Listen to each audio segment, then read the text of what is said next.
messieurs, bonsoir. Heureuse de vous retrouver pour un autre rendez-vous du savoir. Charles Blé Goutet, très bientôt de retour en Côte d'Ivoire. Plus d'un an après son acquittement par la Cour pénale internationale, Charles Blé Goutet, l'ex-ministre ivoirien, a reçu son passeport ordinaire lundi 30 mai 2022 par l'ambassadeur de Côte d'Ivoire aux Pays-Bas. Ce dernier n'a pas tardé de réitérer son intention de jouer un rôle actif pour le développement de la Côte d'Ivoire, mais surtout apporter sa pierre dans la consolidation de la réconciliation nationale. Pour certains observateurs, il s'agit d'une réjouissance vaine, car un mandat d'arrêt attend ce dernier du côté de la Côte d'Ivoire depuis fin de l'année 2019, on va le dire ainsi. Blé Goutet, très bientôt de retour en Côte d'Ivoire, un pas de plus vers la réconciliation nationale. Son grand retour représente-t-il une menace pour le camp d'en face, comme le pensent certains observateurs, ou alors comme le pensent certains analystes politiques? Charles Blé Goutet, Laurent Gbagbo, deux visages à crainte ou alors un non-lieu? Pour en parler, des experts de haut renom. André Christelle Fanga, bonsoir. Bonsoir Céleste Capen, bonsoir aux milliards de téléspectateurs d'Afrique Média Télévision, leader dans le débat panafricain, exemple de télévision dans le monde entier, révolutionnaire dans le domaine de la communication et du combat. Bonsoir aux techniciens, bonsoir à tous ceux qui nous regardent. Je voudrais commencer par saluer la jeunesse de la région de l'Est du Cameroun qui se mobilise comme un seul homme pour soutenir leur élite, le directeur général du port autonome de Douala Cyrus Ngo. Des initiatives ont été prises, je ne dévoilerai pas le déroulé ici. Cette jeunesse qui a pris conscience qu'il faut soutenir cette élite, c'est cette élite révolutionnaire. Cette élite qui travaille selon les hautes instructions du président de la République pour faire du port autonome de Douala un hub, un lieu où il fait beau vivre. D'ailleurs, vous avez fait de nombreux reportages ici sur le port autonome de Douala, donc vous savez la révolution qui se fait là-bas. Donc, je voudrais davantage encourager cette jeunesse à se mobiliser davantage pour justement que cette injustice criarde qui veut abattre un fidèle serviteur de l'État et du président de la République, son Excellence Paul Biya, puisse s'arrêter. Donc, merci pour l'invitation et merci pour le sujet que vous avez bien voulu mettre pour que nous puissions en débattre ce soir. Je salue déjà les copanélistes qui sont là avec nous. Nous saluons la Côte d'Ivoire particulièrement. Vous savez, les débats sur la Côte d'Ivoire sont souvent des débats qui passionnent. Des débats qui parfois déclenchent des discussions entre Camerounais, Ivoiriens. Mais je voudrais leur dire, l'intérêt de l'Afrique avant tout, ce n'est pas la guerre entre la Côte d'Ivoire et le Cameroun. Non, il n'y a pas de guerre entre le Cameroun et la Côte d'Ivoire. C'est deux pays frères qui se ressemblent et qui ont un objectif commun. Et je pense que même les vieux leaders, les plus anciens, nous nous rappelons de la constitution du syndicat à l'époque, Houphouët-Boigny, quand il était encore le vrai Houphouët-Boigny, et Oumyobé, avec le RDA, le Parti des peuples africains. Nous nous rappelons de ces grandes ententes-là. Nous nous rappelons aussi de cette cohésion culturelle qui existait entre le Cameroun et qui existe toujours entre le Cameroun et la Côte d'Ivoire. Le grand Manu Dibango était en Côte d'Ivoire, Petit Pays était en Côte d'Ivoire. Nous nous rappelons des très grands communicateurs de notre pays, Constieka qui était en Côte d'Ivoire. Tous ces grands, ces échanges-là, ce brassage de culture entre les deux États. Donc, chers frères ivoiriens, nous n'avons rien contre vous. Nous ne voulons que le bien de notre continent.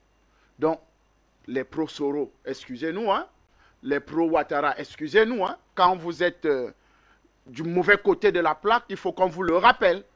Nous allons continuer à dire la vérité. Et rien que la vérité. Que ça vous plaise, que ça ne vous plaise pas, nous allons dire la vérité pour que notre Afrique puisse être émergente, pour qu'elle puisse sortir de l'obscurantisme que l'Occident nous a plongé à l'intérieur.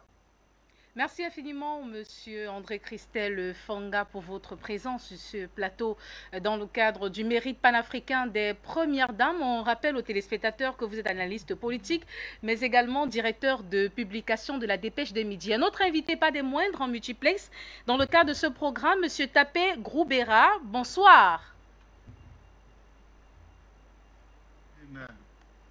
Monsieur Tapé, bonsoir. Bonsoir Célestine, j'espère que vous allez bien. Je salue Monsieur André Fanga ainsi que tous les autres panélistes. Je salue également le directeur d'Afrique Média et toutes les personnes qui permettent à ce que cette émission ait lieu. Merci de l'invitation que vous avez adressée à ma modeste personne. C'est un plaisir de vous retrouver, Monsieur Tapé Groubera. Vous êtes enseignant-chercheur, on le rappelle aux téléspectateurs. Un autre invité, Monsieur Souleymane Barbokone, activiste politique. Bonsoir, heureuse de vous retrouver. Bonsoir, madame, bonsoir. Je suis très honoré de cette invitation. Je vous remercie. Je salue Afrique Média, tous mes copanélistes, je les salue et je salue le directeur. Merci. Monsieur Olivier Billet également présent dans le cadre de ce programme. Bonsoir. Bonsoir, chère madame. La prononciation exacte, c'est Blé. Comme le président Charles Blé Goudé, je m'appelle Blé Olivier. Ceci étant rectifié, je voulais saluer tous les Africains qui croient en cette lutte portée par ce média, Afrique Média.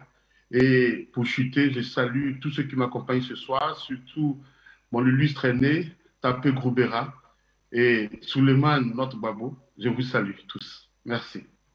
Et merci pour cette précision, Monsieur Olivier Blé, comme Blé Goudé, vous l'avez souligné. Vous êtes activiste politique. Alors, Monsieur André Christel Fanga, très rapidement. Déjà, on va préciser aussi qu'à côté de Monsieur Olivier Blé, nous avons Monsieur Okosisi. Bonsoir. Alors, bien le bonsoir à la belle Céleste Capen. Content de te voir.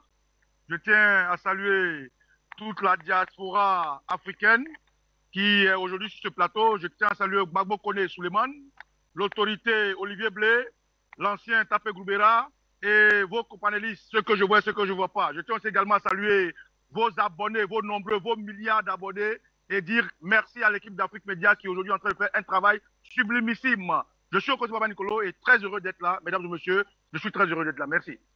Et nous précisons aux téléspectateurs que vous êtes activiste et merci infiniment de répondre présent dans le cadre de cette émission Mérite panafricain des Premières Dames.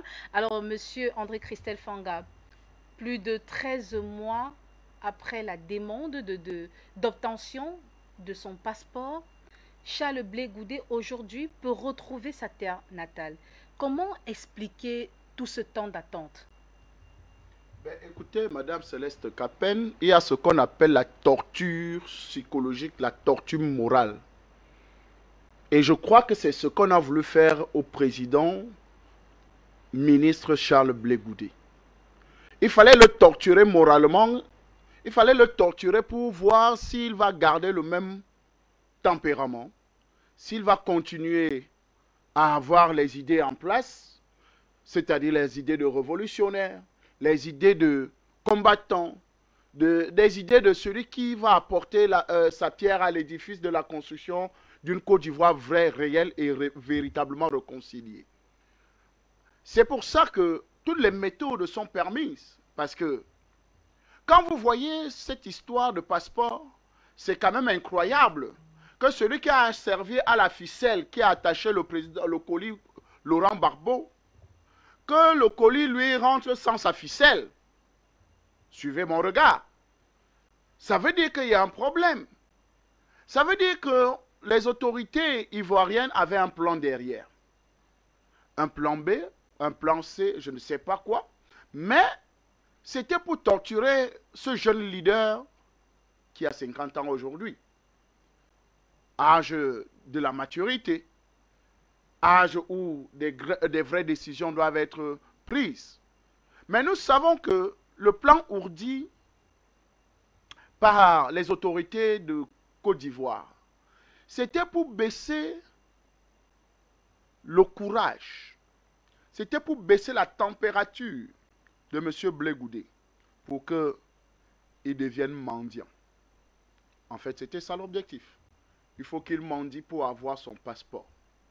Alors que toute la légalité lui permet d'avoir ses pièces normalement comme il faut. Ce n'est pas Blé Goudé qui devait payer son transport pour rentrer en Côte d'Ivoire. Ce n'est pas Blé Goudé qui devait commencer à demander un passeport pour rentrer en Côte d'Ivoire.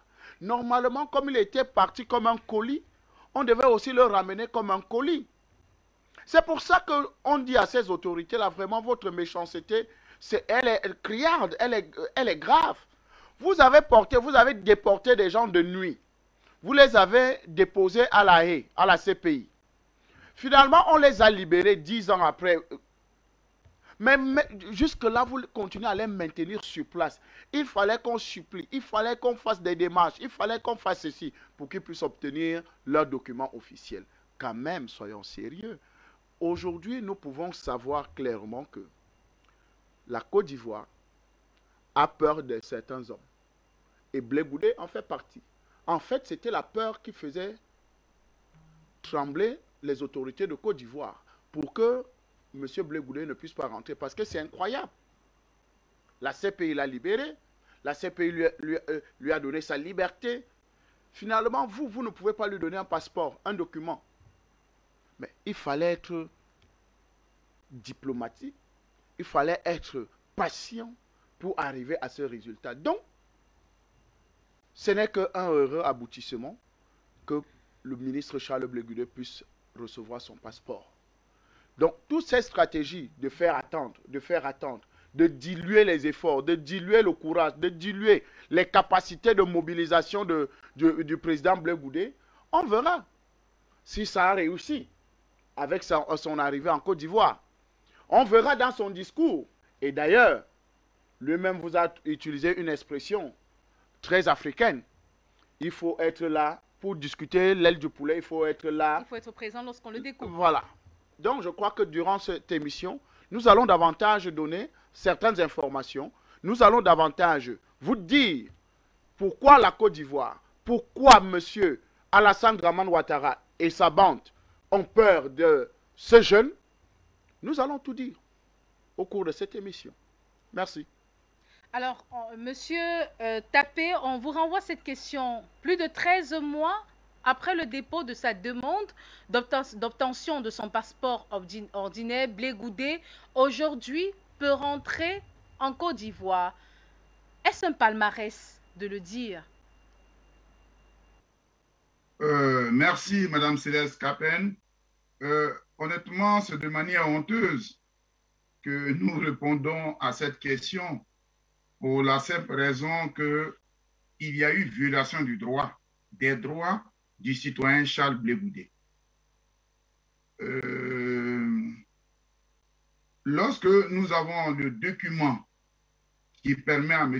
Charles Blé Goudé de recevoir son passeport, nous avons remarqué, c'est un document, je ne sais pas si on peut dire heureusement ou malheureusement, qui a été publié par les services de l'ambassade du Royaume de la Hollande.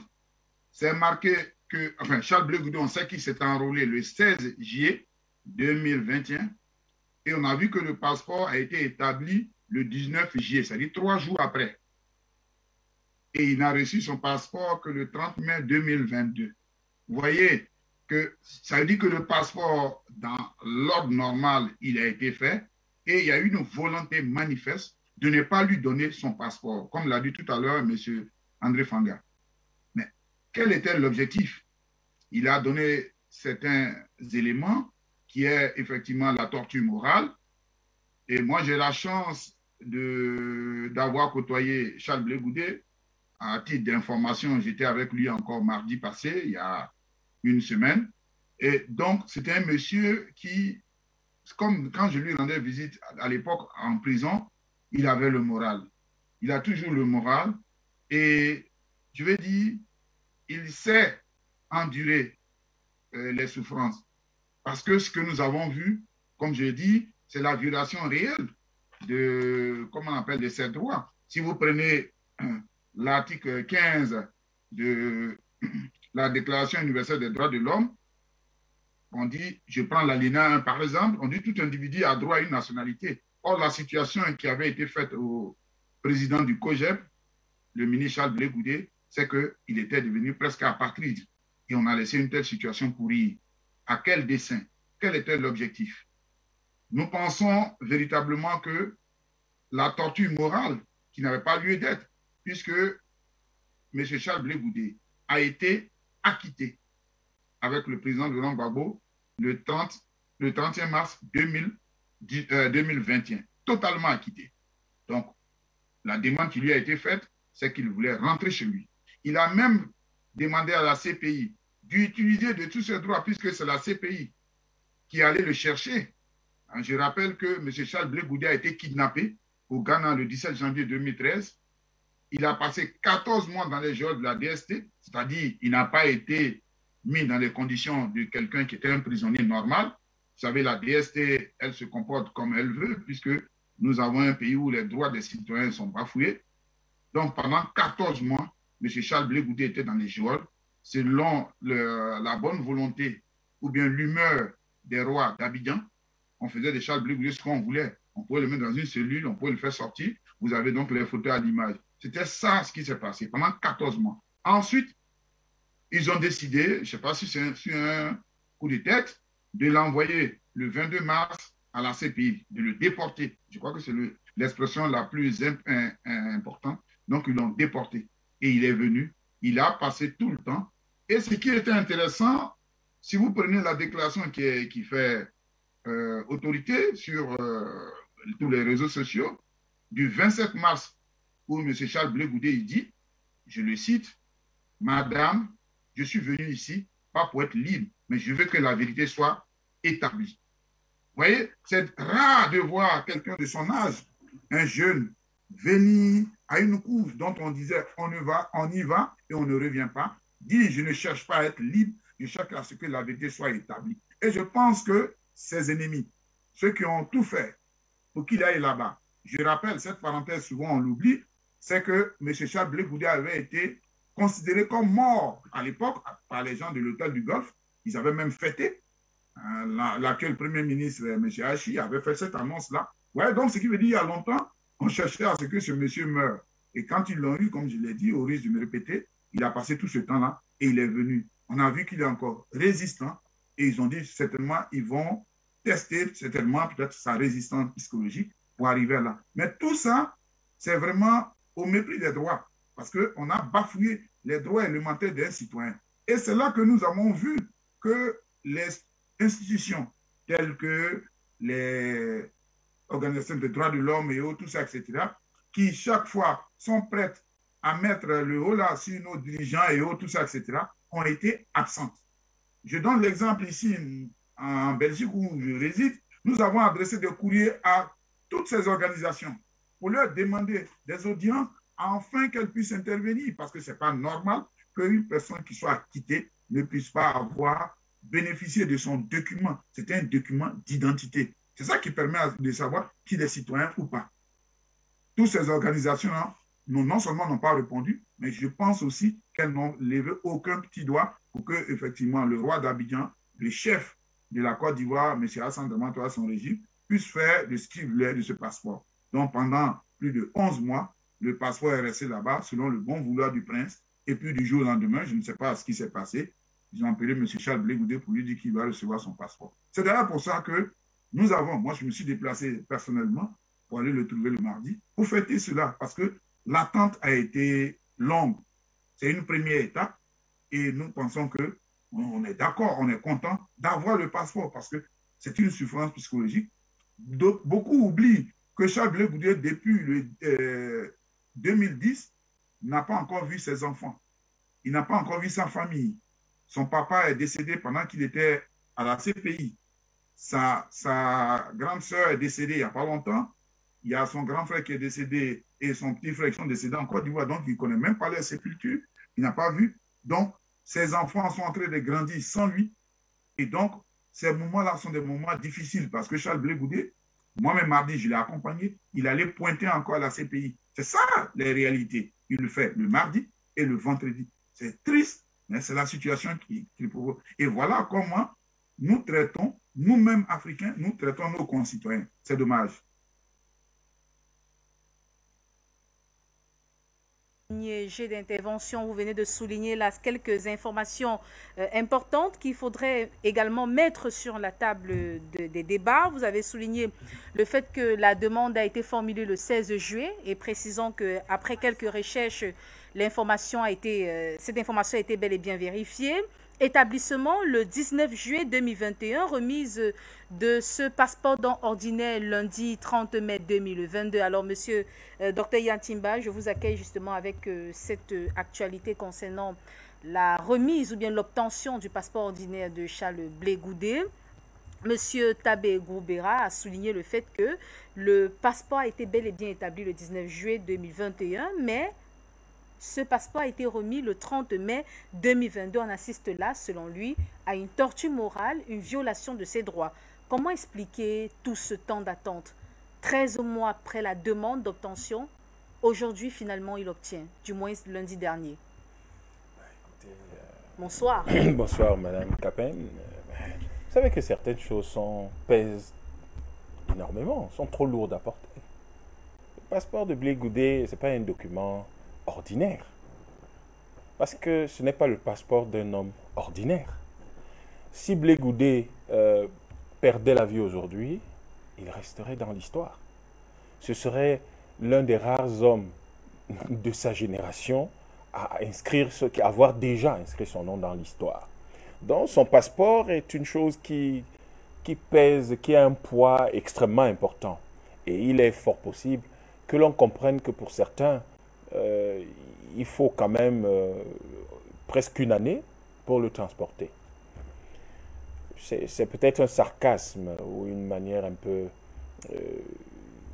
comment dire, étrange de parler, mais c'est pour que les gens ne se souviennent pas qui est Blé Goudé.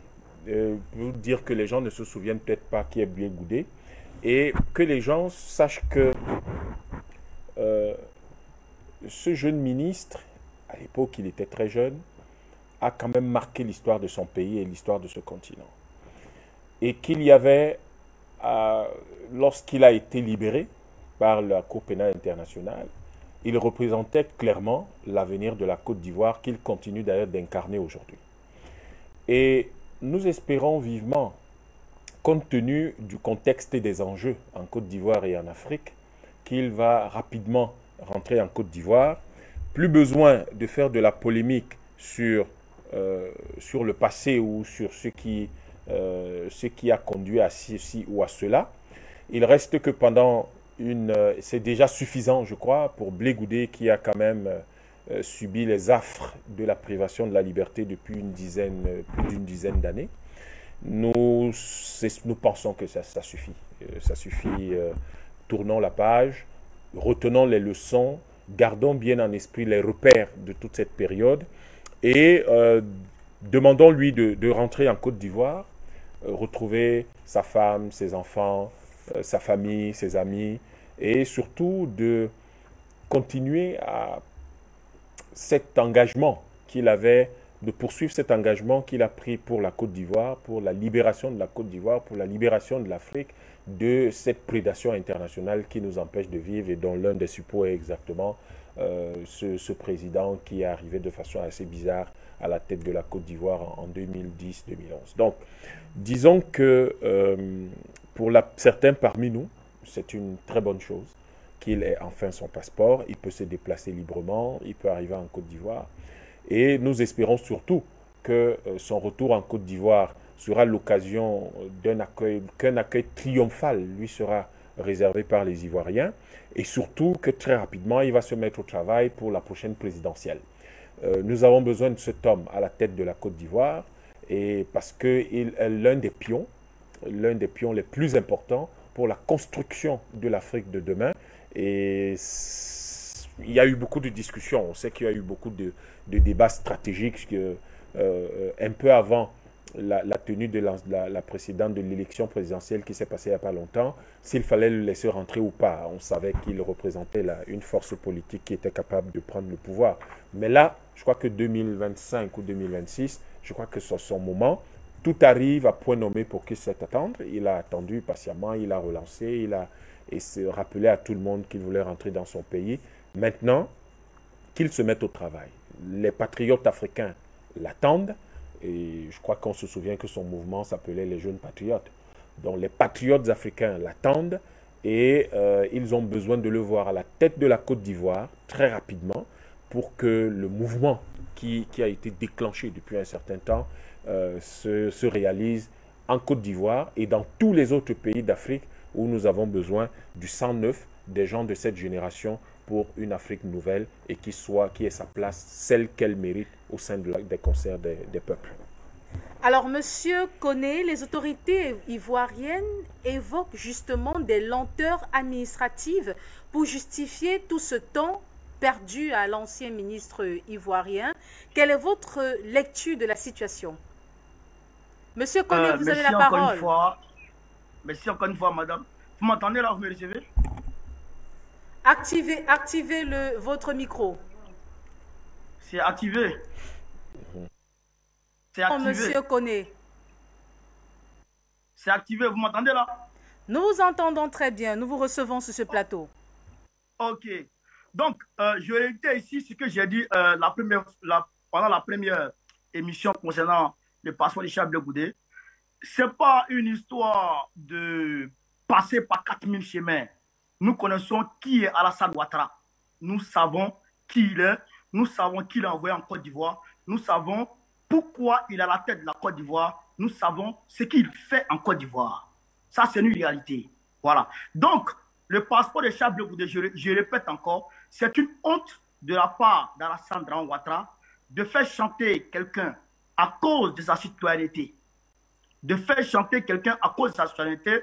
Et le ministre Charles Blé Goudé, même si aujourd'hui, lui-même, il ne se reconnaît plus comme ministre de Gbagbo de 2010 et que certains parmi ses collaborateurs ne le reconnaissent plus comme ministre de Gbagbo, nous, on continue de le reconnaître comme ministre de Gbagbo parce que Gbagbo, effectivement, a gagné les élections en 2010.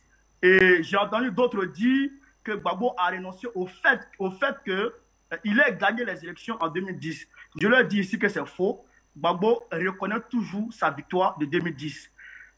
Aujourd'hui, qu'est-ce qu'on peut faire face à une violence mondiale, face à une violence internationale qui vient manu militari déporter un président légitimement élu et puis installer leur dauphin, installer leur cheval de Troie, installer en tout cas leur marionnette. Qu'est-ce qu'on peut faire face à ça? Donc Gbagbo est victime d'un coup d'État international. Ça, c'est une réalité. Voilà. Donc, je dis aussi, le ministre Charles Blé Goudé, le fait d'aller s'asseoir devant le monde entier, le fait de se tenir devant le portrait d'Alassane Ouattara, seul et faire une photo, montrer aux yeux du monde entier et faire un communiqué disant merci à Alassane Ouattara, comme si Alassane Ouattara venait de signer son acte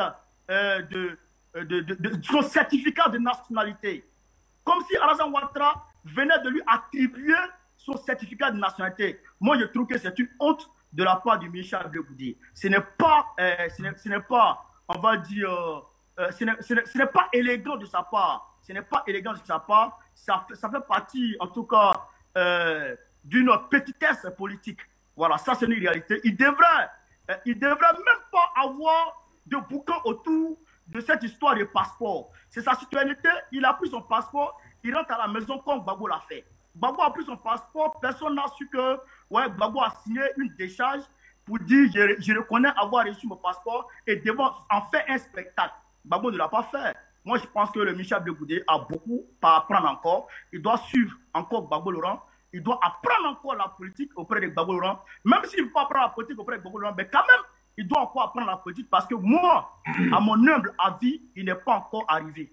Voilà, il n'est pas encore arrivé à un niveau acceptable pour tenter d'être président de la République de Côte d'Ivoire. Ça, c'est une réalité.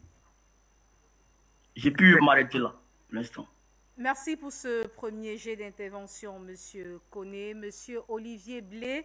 Alors, pour certains observateurs, cette mobilisation autour du passeport de Charles Blé Goudé est inutile car selon ces derniers, je cite, tous ces bruits ne servaient à rien. Il aurait eu tôt ou tard son passeport. Quelle est votre grille de lecture, Monsieur Blé? Bon, ce que je viens d'entendre avant votre question m'a un peu... Ça me laisse assez perplexe, savoir que la jeunesse ivoirienne soit capable à de telles dérives et de tels extrêmes. Je suis un peu outragé quand j'entends de telles sonnettes. Maintenant, s'agissant des nombreux délateurs, parce que c'est beaucoup de délateurs, c'est des machines à fabriquer des histoires et des mensonges. Il faut aller plus loin que la remise du passeport. Le passeport, la cérémonie qui encadre cette remise, il faut aller au-delà.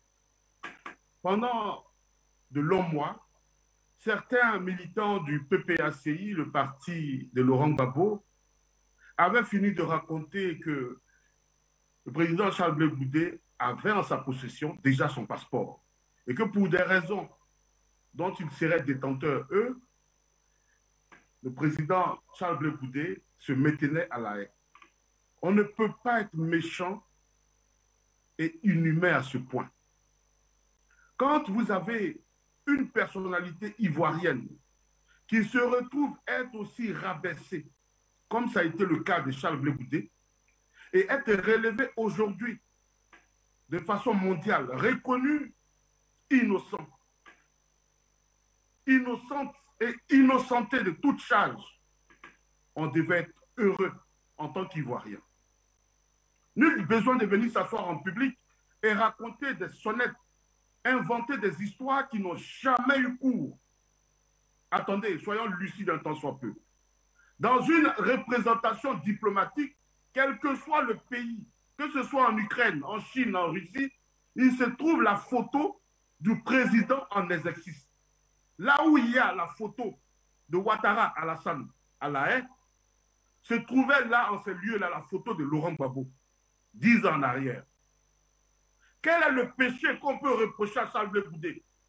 Que de se rendre dans une diplomatie pour recevoir son passeport. Et comme il sait que face à lui, il y a beaucoup de menteurs, je le dis, ce n'est pas faire insulte à quelqu'un. Parce que Laurent Gbagbo a dit de Ouattara que c'était un menteur. Donc ce n'est pas grave, en politique, on peut dire ce genre de mots. Ce sont des menteurs. Ces gens qui ont passé leur temps à dire que Blé Goudé avait trahi. Et s'il y a quelqu'un qui doit apprendre de Laurent Gbagbo, c'est bien ces parias qui traînent à ses côtés aujourd'hui, Kone Katina et compagnie. Parce que Charles Blé Goudé a eu le temps d'apprendre aux côtés de Laurent Gbagbo. Tous les séjours qu'ils ont eu en prison, ça a été un long moment d'enseignement. Mais je vais plus loin. Charles Blé Goudé a connu Laurent Gbagbo opposant. Il a connu Laurent Gbagbo président. Et même par sa démarche, Laurent Gbagbo est resté plus de 8 ans au pouvoir. Aujourd'hui, Charles Blé Goudé, mais je veux être plus clair. Qui parmi nous ici peut supporter de trouver sa femme avec un autre homme dans son lit et ne pas choper AVC? Qui peut faire ça? Mais Charles Blé Goudé a été au-delà. Il n'a eu aucune maladie cognitive. Il a tous ses sens aujourd'hui. Mais si on n'est pas croyant, n'insultons pas Dieu. Disons simplement merci Seigneur pour ce que Charles Blé Goudé a reçu, a réussi à surmonter cette animosité. Le régime d'Abidjan fait honte et tout ce qu'ils ont fait est honteux. Pour la citoyenneté ivoirienne, c'est honteux. Pour le nom de la Côte d'Ivoire, c'est honteux. On se retrouve à se disputer un passeport. Le chantage à l'identité ne doit plus avoir cours dans l'humanité, mais surtout en Afrique. On ne peut pas être président de la République et prendre pour prétexte le passeport pour menacer ses opposants. Je dis non. Je dis à Alassane Ouattara, non, je ne suis pas d'accord avec une telle démarche. Tout citoyen a droit à son titre de voyage. Tout citoyen a droit à son titre de voyage. Et personne ne doit empêcher un citoyen de quelque pays que ce soit de jouir de ce droit qu'il a. Personne ne doit spolier un autre. quelle que soit l'opposition. Le pouvoir est passager. On est tous en transition. Houphouët-Boigny a été. Alassane Ouattara est aujourd'hui. Mais avant lui, il y a eu d'autres. Donc il passera. Et Blé Goudé sera là demain. Oui, chacun à son tour, chacun à son temps. Mais évitons de laisser les graines de la division, des déchirures fratricides. Ce n'est pas intéressant. Mais je veux clairement ce soir parler à ces délateurs, ces fabricants de mensonges. Que ce soit les militants du PPACI, du GPS. PPACI, je comprends. Vous avez peur. Parce que le retour de Charles Blé Goudé va remettre les couleurs, va remettre la pendule à l'heure. Parce que vous allez finir de vous mettre dans une vie chimérique et donner le sentiment d'être des gens en qui les Ivoiriens croient. Les Ivoiriens ont cessé de croire au PPACI, en tout ce qui va avec, depuis le 17 juin, date à laquelle le péché est entré dans le fruit. Oui, depuis cette date-là, les Ivoiriens ont donné dos à cette chimère. S'agissant de Soro Kibafori Guillaume et tout ce qui le suit, vous qui avez choisi de faire de votre idéal de vie tout ce qui est luciférien, vous osez dire de Charles Blé Goudé, quelqu'un qu'on pourrait comparer à Soro Guillaume. Je dis non, non, arrêtez. Si vous avez choisi de vendre votre avenir pour préférer ce qui est de Lucifer, mais qu'il vous plaise de demeurer dans cela. Nous, Ivoiriens, on a choisi de marcher pour la reconquête du pouvoir. Oui, et pour chuter, Charles Blé Goudé n'a jamais dénié le fait qu'il ait été ministre de Laurent Gbagbo. Du président Laurent Gbagbo, Charles Blé Goudé a été son ministre et fièrement, il le dit encore aujourd'hui. Votre délation n'est que ça suffit. Merci, madame. Pour votre premier jet d'intervention, Monsieur Okosisi, la même question vous est posée. Alors, partagez-vous cet avis de certains analystes politiques ou certains observateurs qui pensent qu'il y a trop d'agitation autour de l'obtention du passeport de Charles Blé Goudé? Tôt ou tard, il aurait eu ce passeport. Je reprends effectivement les propos de ces observateurs. Alors, quelle est votre grille de lecture par rapport à tout cela? Alors, Madame Céleste, d'abord, je tiens à saluer tous ceux qui m'ont précédé. Je vais répondre clairement à la question que vous posez, parce que pour moi, Afrique Média est une arme de combat. Afrique Média n'est pas un ring de coq, de combat de coq. L'intelligence voudrait que lorsqu'on a un média comme Afrique Média, on l'utilise comme une arme, avant de venir étaler des gesticulations vides et creuses.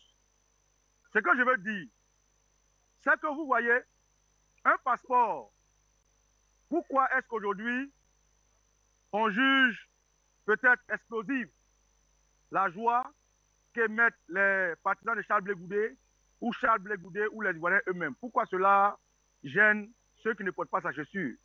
Les Camerounais ont une expression qui dit « Moi, je porte ma chaussure, c'est toi que ça sert ».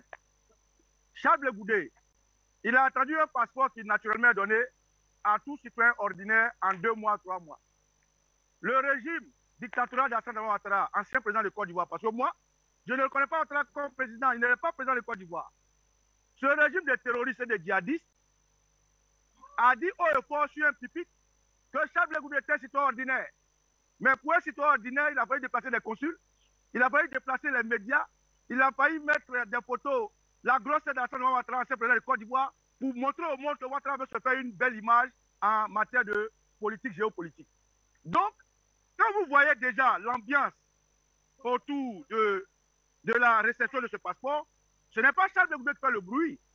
Ceux qui font le bruit, c'est ceux qui la veulent à Charles Blé Goudé. Charles Blé Goudé, naturellement, pour un passeport de 3 mois, aujourd'hui, il y a un panéliste qui a dit Charles Blé Goudé n'est pas un homme ordinaire.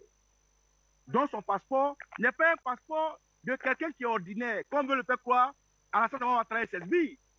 Vous voyez, madame, je vais vous dire quelque chose. Le document que Charles Blé Goudé a signé, nous tous qui sommes sur le plateau, nous sommes de la diaspora, demandez à tous mes copanélistes combien on signe un document comme ça lorsqu'on demande le passeport. Il n'y en a pas. Lorsque vous allez payer, vous allez récupérer votre passeport, si vous êtes dans la diaspora, vous payez 100 et quelques mille avec un lien Internet. On vous envoie votre reçu, vous allez vous déposer, vous faites la paparate, on vous donne votre passeport, vous allez récupérer. Aucun Ivoirien ordinaire à la diaspora n'a signé des documents. Alors, quand vous voyez l'ambiance qu'on met autour, quand vous voyez le temps que ça met, quand vous voyez que le passeport devient un trésor, naturellement, celui qui reçoit ce passeport, il est heureux. Il est heureux comme quelqu'un qui va faire un rang de 1000 mètres pour payer sa facture d'eau ou d'électricité. Il est heureux comme quelqu'un qui passe plusieurs fois de l'examen et puis est reçu à son concours de bac ou bien à son concours de CP. Il est heureux comme quelqu'un qui a une maladie et dont on vient dire que cette maladie incurable vient de s'envoler. Voilà la réaction normale qu'un homme. Un homme normal aurait réagi de la même manière que Charles Blé Goudé. Ce n'est pas une petitesse, ce n'est pas une honte. S'il y a une petitesse et une honte, c'est plutôt ceux qu'aujourd'hui qui l'appliquent Charles Blé Goudé qui sont petits. S'il y a une petitesse et une honte, c'est plutôt aujourd'hui ceux qui l'appliquent Charles Blé Goudé qui doivent avoir honte. Honte pourquoi? Parce qu'on ne peut pas comprendre. Un homme qu'on dit avoir soutenu hier, marché pour lui, un homme qui a été déporté, un frère ivoirien, qui a combattu le combat à l'international dans la main de l'Occident.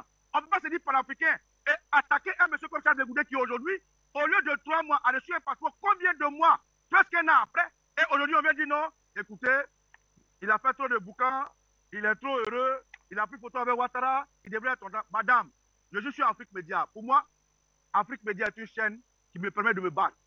Afrique Média est une chaîne qui me permet de parler aux Ivoiriens et aux Africains en général. Chaque seconde, chaque minute que je m'explique sur Afrique Média est pour moi très important. Je ne vais pas rentrer dans le combat de coq inutile. Donc, pour répondre concrètement à votre question, non. Charles Blé Goudé ne faut pas du bruit. Il n'a même pas encore fait du bruit. C'est maintenant que nous allons faire du bruit. Pour que ça gêne, qui ça doit gêner. Charles Blé Goudé, il a eu le coup de fil du président Laurent Gbagbo, qui l'a félicité d'avoir reçu son passeport. Charles Blé Goudé a eu un communiqué du PPAC du président Laurent Gbagbo, qui a été très heureux à ses côtés d'avoir reçu son passeport. Tout le reste n'est que diversion du RDR et certains qui sont petits en politique. En politique, tout peut évoluer. Mon frère Gbagbo Koné qui est là. Gbagbo Koné, hier il était RDR. Hier, n'est-ce pas que tu étais RDR? Aujourd'hui, tu es devenu PPACI. Donc, tout évolue. Est-ce que parce que tu es devenu PPACI, c'est une honte? Non. Est-ce que tu es devenu PPACI, c'est une petitesse? Non. Dans la vie, quand il y a une situation A, hier, aujourd'hui, il y a une situation B. Hier, Charles Blé Goudé en Côte d'Ivoire, c'est quelqu'un qui était fougueux. Quelqu'un qui ne voulait même pas sentir Ouattara. Mais aujourd'hui, la situation politique l'a contraint à se rabaisser, à descendre. Hier, je disais sur le plateau où il était président, quand il dit que certains disent que le président Laurent Gbagbo a renoncé. Quand je dis le président Gbagbo a renoncé à son statut de président, c'est une manière de dire que le fait qu'il soit déplacé de chez lui en tant que président, pour aller prendre son passeport, il a oublié. Il l'a fait pour la Côte d'Ivoire. Ce n'est pas dit que le président Gbagbo a renié le titre de président. La preuve, il se dit, et il le dit tout haut et fort à celui qui veut entendre, que j'ai gagné les élections. Monsieur, madame, je me considère comme celui qui a gagné les élections. Il a dit à Denise Depoté, il a dit à un journaliste de France 24, donc quand je parle de renoncer, c'est une manière d'expliquer pour dire que quand le président Gbagbo se déplace de chez lui, voilà l'ambassade, et que lui-même dit, madame Denise Depoté, vous ne voyez pas que c'est une honte, voilà ce que Baba Nicolas essaie de dire. Donc, en gros, madame, je veux simplement dire aux Ivoiriens, merci de n'avoir pas brûlé votre pays. Merci à Charles Blé Goudé de n'avoir pas brûlé la Côte d'Ivoire pour un passeport. Merci au président Laurent Gbagbo de n'avoir pas brûlé la Côte d'Ivoire pour un passeport. Merci à tous ceux-là qui l'ont soutenu et qui le soutiennent aujourd'hui. La seule chose, l'intelligence voudrait qu'on ne parle pas de guerre entre le PPACI et Charles Blé Goudé. Aujourd'hui, j'entends mon frère Olivier Blé qui attaque le PPACI. Olivier Blé, je suis désolé. Le PPACI, c'est un parti qui peut être allié à Charles Blé Goudé demain. Le PPACI, c'est le parti du président Laurent Gbagbo. Le président Laurent Gbagbo est un grand politicien. Il est le maître de Charles Blé Goudé. Charles Blé Goudé l'a dit. Donc, si tu suis Charles Blé Goudé, il faut quand même avoir des balises lorsque tu prends des gants contre le PPACI. Aujourd'hui, Soro Guillaume et ses membres, moi, je mène un combat pour que les Ivoiriens soient ensemble. Les membres de Soro Guillaume peuvent dire tout ce qu'ils veulent dire. Les adeptes de Soro Guillaume peuvent dire tout ce qu'ils veulent dire. Mais en fin de compte, à qui ça profite cette division des Ivoiriens? À qui ça profite que le PPACI soit attaqué? À qui ça profite que le Congrès soit attaqué? Aujourd'hui, les Ivoiriens ont une seule marche dégagée à la San Draman Ouattara. Donc, ça me fait honte de voir des frères sur des plateaux qui devaient se servir comme armes pour parler aux Ivoiriens, pour parler de cohésion, pour faire tout pour qu'on soit ensemble et chasser à San Ouattara, se donner des guerres, non, les partisans de Soro Guillaume, non, les partisans du PPACI, Olivier Blé. Mon frère, je te sais très intelligent, tu es un bon tribun, utilise cette voie-là pour éduquer les Ivoiriens qui ne comprennent pas. Utilise cette voie-là pour rassembler. Utilise cette voie-là pour que les Ivoiriens comprennent que le problème c'est San Ouattara, ce n'est pas Gbagbo, ce n'est pas PPACI, ce n'est pas Soro Guillaume, ce n'est pas quoi. Hier, Soro Guillaume a fait ce qu'il a fait il y a 10 ans en arrière. Merci, Monsieur Okosisi, pour votre intervention. Il convient de souligner, de préciser sur cette antenne que tous les avis sont pris en considération sans distinction aucune et chacun est libre d'émettre ses avis.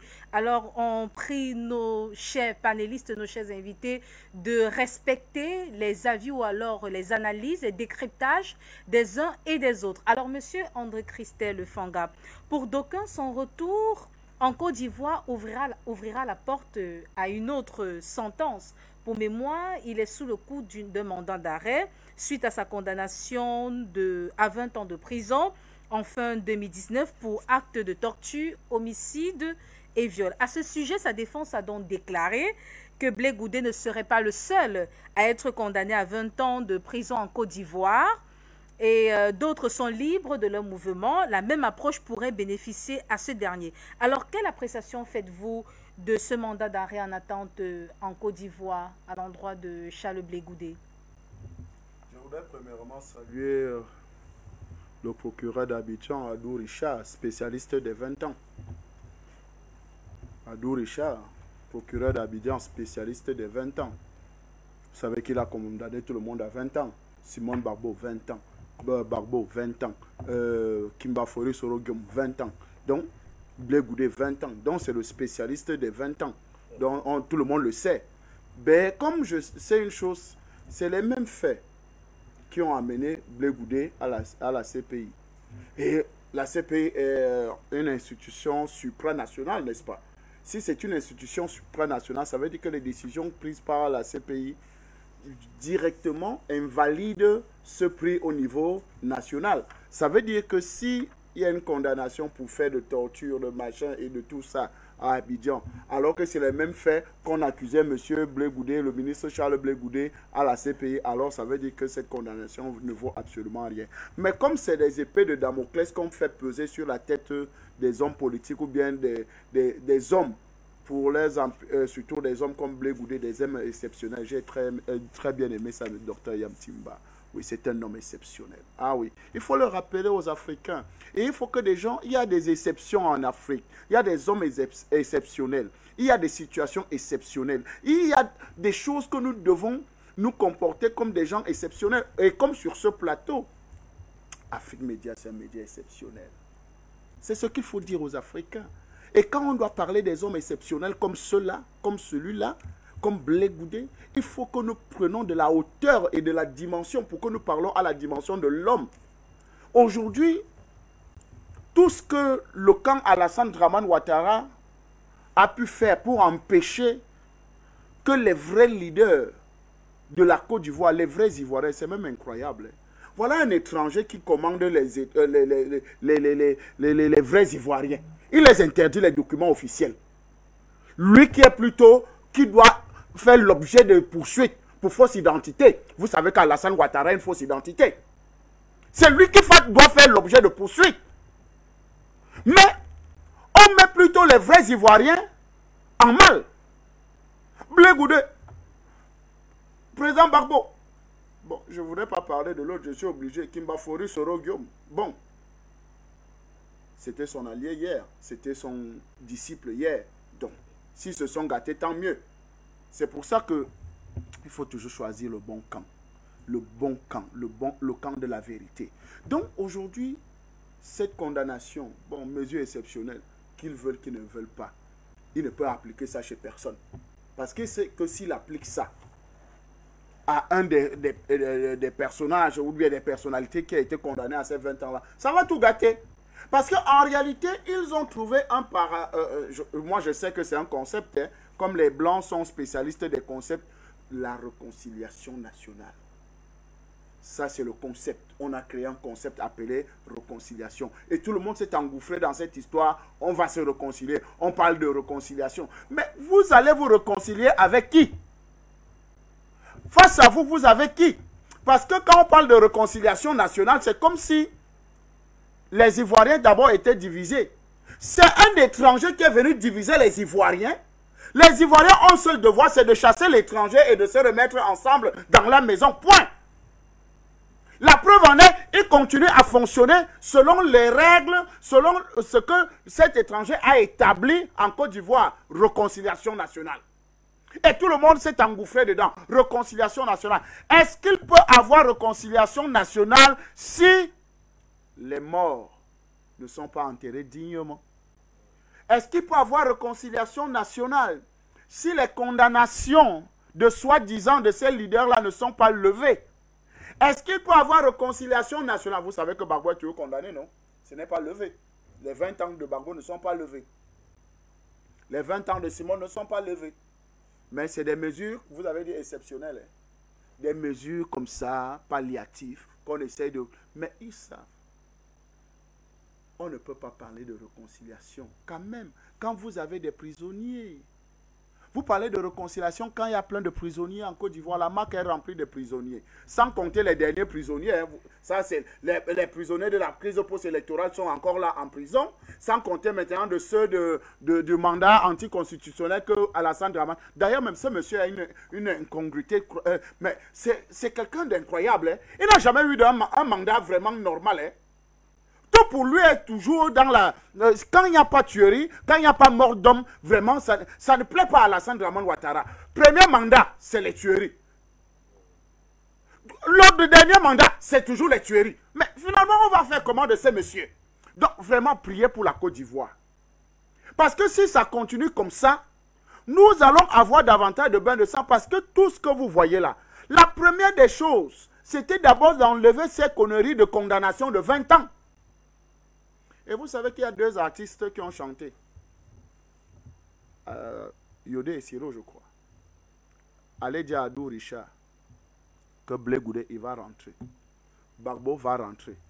Et tu sais ce qui s'est passé le lendemain, on les a convoqués. Adou Richard les a convoqués, qui voulait aussi les enfermer. Donc, vous voyez une justice que dès que vous prenez position, même jusqu'aux artistes, qui sont quand même des éveilleurs de conscience, qui véhiculent un certain message, qui sont des éléments pour la réconciliation. Non, vous ne les gérez pas. Donc, soyons sérieux. Je pense que Blé Goudé va rentrer. Il va rester avec cette épée de Damoclès de 20 ans dans leur tiroir, mais ils ne pourront pas l'appliquer. Parce qu'en réalité, s'ils l'appliquent, c'est pour replonger la Côte d'Ivoire dans un bain de sang. Parce que les gens n'accepteront plus que quand même des gens, des hautes personnalités de la République de Côte d'Ivoire, son Excellence le président Laurent Koudou Gbagbo, président élu en 2010, dont son mandat a été interrompu. Et vous savez qu'il n'est pas encore rentré dans tous ses frais. Même si on dit, vous savez que la loi ivoirienne prévoit que les anciens chefs d'État ont droit à un traitement. Si on considère que c'est un ancien chef d'État, normalement il devait être traité autrement. Mais il continue à ne pas être traité comme un ancien chef d'État. Ça, c'était juste de passage. Mais maintenant, quand vous avez une situation pareille, où tous les leaders, les vrais leaders de la Côte d'Ivoire sont en train de rentrer, qu'est-ce que vous faites? Vous faites profil bas. Vous ne faites pas de l'agitation, parce que c'est eux qui imposent Blé Goudé d'aller se filmer à côté de la photo d'Alassane Dramane Ouattara. C'est normal. Ils veulent vanter que non, voilà, c'est un diplomate. Mais comment un gars demande le passeport? Quelques mois après, le passeport sort. Mais vous faut être 1 an et des mois avant de lui remettre. Mais ça veut dire que vous avez peur. Vous tremblez de toutes pièces. Non, aujourd'hui, nous savons que la Côte d'Ivoire va recevoir ses vrais leaders et personne ne pourra arrêter la marche de la révolution. Parce que nous sommes des révolutionnaires. Nous ne sommes pas des casseurs. Nous sommes des révolutionnaires. Et ces révolutionnaires-là vont prendre place dans tous les pays. Et la Côte d'Ivoire est en train d'accueillir ces révolutionnaires. Qu'ils veulent, qu'ils ne veulent pas, les révolutions vont prendre place. Parce que les gens vont penser que non. Parce qu'on va doucement, on ne bouscule plus, on essaie d'arranger les choses. Parce que Blé Goudé a utilisé une sagesse. Hein. On discute de l'aide du poulet là où on l'a égorgé. Oui, oui, oui, oui. Et vous avez rappelé à la CPI. On ne demande pas la dent de la panthère à celui qui n'a pas mangé la tête. Allez demander la dent de la panthère à celui qui a mangé la tête de la panthère. Et aujourd'hui, nous savons qu'en Côte d'Ivoire, il y a quelqu'un qui a mangé la tête de la panthère. Donc, c'est lui qui a les dents de ça. Et il va rendre gorge, comme on dit au Cameroun. Donc, aujourd'hui, les comptes, un camp doit payer pour tout ce que les Ivoiriens ont subi. Ça, c'est clair. Et c'est pour ça que la France fait tout pour que la justice ne soit pas faite. Parce qu'en réalité, si on a libéré le président Laurent Gbagbo, le ministre Charles Blé Goudé, qui a alors tué les Ivoiriens, c'est la question qu'il faut poser. Si nous posons cette question, ça veut dire que la réponse est là. Et il y a quelqu'un qui est une brebis errante qui se balade un peu de partout là et qui crie sur tous les toits injustice, alors que c'est lui l'auteur des crimes qui se sont passés en Côte d'Ivoire avec M. Alassane Dramane Ouattara. Donc, madame, je pense que ceux qui prennent des condamnations pour essayer d'influencer, vous savez, la remise du passeport, c'était pour diminuer le moral. Les 20 ans, c'est encore pour diminuer le moral. Mais c'est un homme exceptionnel qui garde le moral très haut. Pourquoi? Parce que les hommes exceptionnels savent se comporter de manière exceptionnelle. Et c'est ce qui se passe avec M. Charles Blé Goudé. Alors, monsieur Dr Yantimba, grand retour de Charles Blé Goudé, à quoi s'attendre, selon vous? À quoi s'attendre? Disons, plutôt qu'est-ce qu'il faut espérer? Parce que, à quoi s'attendre, ce serait rentrer dans des conjectures, mais plutôt...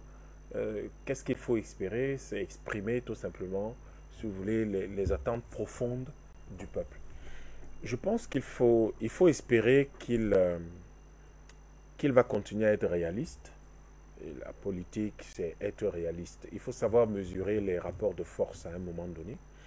Et cette évaluation des rapports de force fait que vous pouvez laisser faire un certain nombre de choses, mais qui ne sont pas des compromissions, qui sont simplement des éléments de difficulté de traversée d'une étape. Et vous rentrez dans votre pays qui est la Côte d'Ivoire, et quand vous êtes rentré, eh bien, il y a des attentes, il y a des enjeux. Aujourd'hui, de ce que je retiens de mes conversations avec mes amis ivoiriens, la plupart, ils sont de tous les camps. On parle avec tout le monde pour essayer de bien comprendre. Ce que je crois comprendre, c'est que il est évident que, à moins qu'il n'y renonce personnellement, Blé Goudé est considéré par la grande majorité, des très très grande majorité des Ivoiriens, comme le futur président de la République de Côte d'Ivoire. Évidemment qu'il y aura des personnes qui estiment qu'il n'est pas prêt, il n'est pas fait pour ça, ce n'est pas lui le bon profil, que ce serait peut-être même une catastrophe qu'il devienne président de la République. Mais son expérience politique, son expérience en tant qu'organisateur social, son expérience de la gestion administrative du pays, il a été ministre en Côte d'Ivoire, et puis sa connaissance aujourd'hui des rouages de l'establishment international. Il sait qu'on peut très bien vous priver de 10 à 12 ans de votre vie alors que vous n'avez rien fait.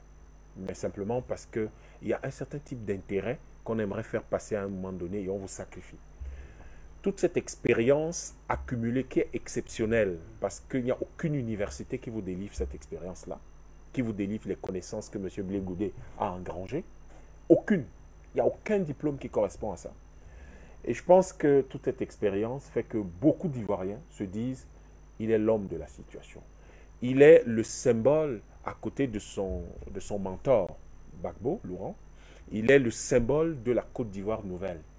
Il est le symbole du dépassement des contradictions d'une génération au milieu desquelles il s'est retrouvé et cela l'a broyé. Parce qu'au fond, il n'est pas de la génération des Gbagbo, Gueye, Ouattara, Bédié, qui en même temps vivaient dans cette espèce de lutte de succession de Houphouët-Boigny et qui ont broyé pas seulement quelqu'un comme lui il a eu de la chance, il est encore en vie.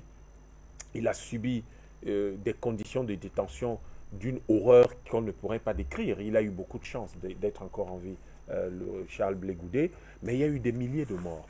Des jeunes gens comme lui, des cadets à lui, des aînés à lui, d'autres Ivoiriens de partout qui ont perdu leur vie. Le temps de la polémique est terminé. Il faut savoir s'incliner devant la mémoire des gens. Il faut savoir dire, nous avons tellement perdu qu'il est totalement inutile que nous en remettions une couche. Il est temps de se dire, à un moment donné, on fait un choix. Et les jeunes Ivoiriens, et les Ivoiriens d'un certain âge, ceux qui sont ces aînés, ceux qui ont été là depuis 20-30 ans et qui ont vu la Côte d'Ivoire 40 ans et qui ont vu la Côte d'Ivoire sombrer progressivement dans les années 90 pour que cela culmine à cette année fatidique 2010, eh bien, ces gens-là ont dans leur grande majorité besoin que Charles Blé Goudé, le symbole de la réunification d'une Côte d'Ivoire nouvelle, le symbole de la projection d'une République nouvelle et d'une Côte d'Ivoire régénérée et qui retrouve sa place au sein de l'Afrique et dans le concert des nations et qui participe à la construction à la fois de la CEDEAO et de l'Afrique de demain, eh bien, qu'ils viennent, qu'ils se remettent là où il était déjà, c'est-à-dire en politique, et qu'il fasse tout ce qu'il faut pour conquérir le pouvoir. La deuxième chose, c'est son discours. Le discours qui est attendu de lui n'est pas un discours particulièrement partisan. Il est président d'un parti, il est maire. C'est surtout un discours de quelqu'un qui va savoir se placer au niveau où Laurent Gbagbo, lui, s'est placé. Mais Laurent Gbagbo n'a certainement plus la force de se lancer dans la conquête du pouvoir, dans l'exercice du pouvoir. Mais Laurent Gbagbo va devenir le faiseur de roi, il va devenir le conseiller du roi, il va devenir le mentor du roi, le coach du roi. Et il faut que le futur président, pardon, nous espérons qu'il n'échappera pas à cet appel de l'histoire, ou qu'il ne repoussera pas cet appel de l'histoire, parce qu'il sait que son combat n'a pas été le combat de la Côte d'Ivoire, c'était le combat de l'Afrique. Il sait que des milliers d'autres personnes sont mortes en Afrique pour lui, pour que le nom de Laurent Gbagbo soit inscrit en lettres d'or dans l'histoire de l'humanité, et pour que demain, ce phare qui éclaire et illumine pas seulement la Côte d'Ivoire, mais l'humanité tout entière, soit un repère que tous les Africains particulièrement sauront reconnaître et suivront. Il doit savoir quelle est exactement sa place aujourd'hui. Ce n'est pas le combat pour rentrer dans un palais présidentiel. Il sait ce que c'est qu'un palais présidentiel. Mais c'est le combat de dire, je ne me battais pas pour moi. Et c'est ça qui a fait de lui un homme grand. Bien sûr. Gbagbo ne s'est jamais battu pour lui. Il ne s'est pas battu pour être riche. Il ne s'est pas battu pour être reconnu. Il ne s'est pas battu pour être quelqu'un qui deviendra puissant. Il s'est battu pour que les Ivoiriens vivent mieux. Gbagbo s'est battu pour que les Africains vivent mieux. Il s'est battu pour que les Ivoiriens soient respectés, pour que les Africains soient respectés. À moins que je ne me trompe, peut-être nous le dira-t-il un jour, mais c'est ce que j'ai retenu de son combat.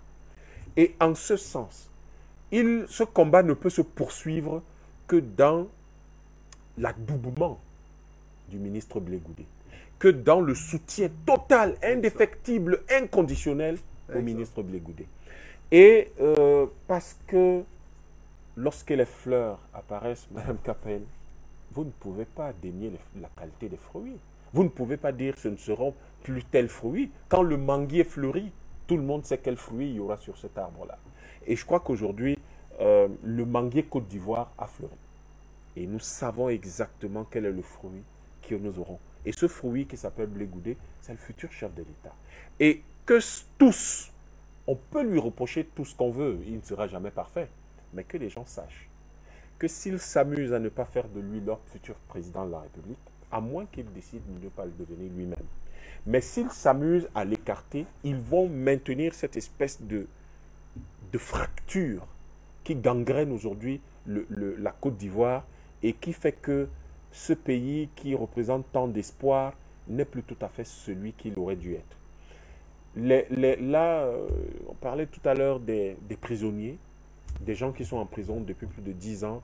On parlait des morts, on parlait de la déstructuration des sociétés et de nos villes, des communautés en Côte d'Ivoire. On parlait de l'impact que tout cela a eu sur l'Afrique de l'Ouest.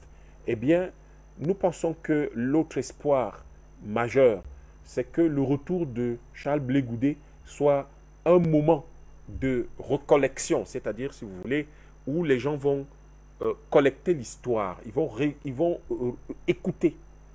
Il est temps aujourd'hui que le président Gbagbo s'asseye, que le ministre Blé Goudé s'asseye et qu'il raconte aux Ivoiriens la vraie histoire. Puisque de toutes les façons, la justice, pour autant qu'elle est une justice, parce que pour moi, la CPI, bon, mais tant qu'à faire, c'est des magistrats qui étaient là et ils ont rendu un verdict.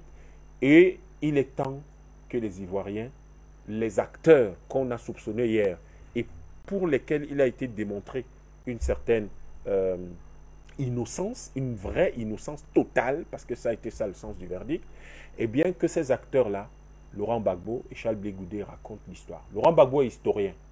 Il est temps qu'il se mette à refaire son travail, son métier, celui d'historien. Un historien raconte l'histoire, collecte les matériaux, reconstruit l'histoire, la bonne, la vraie, mais un historien, c'est aussi celui qui donne la possibilité à l'histoire de s'écrire d'une manière qui soit telle que les peuples soient capables de se construire et de vivre un meilleur avenir. Je pense que c'est ce que je crois, ou c'est ce que j'ai vu du retour de Charles Blé Goudé, que nous espérons très rapide, et il sait que quand il sera rentré en Côte d'Ivoire, ses frères du Cameroun, ses frères du Nigeria, ses frères du Sénégal, du Mali, du Burkina, d'Afrique du Sud, seront contents de le recevoir et iront lui rendre visite. Et je pense qu'il y aura très rapidement une rencontre entre Charles Blé Goudé et Julius Malema et qu'il viendra ici à Afrique Média pour qu'il puisse parler à l'Afrique et au monde.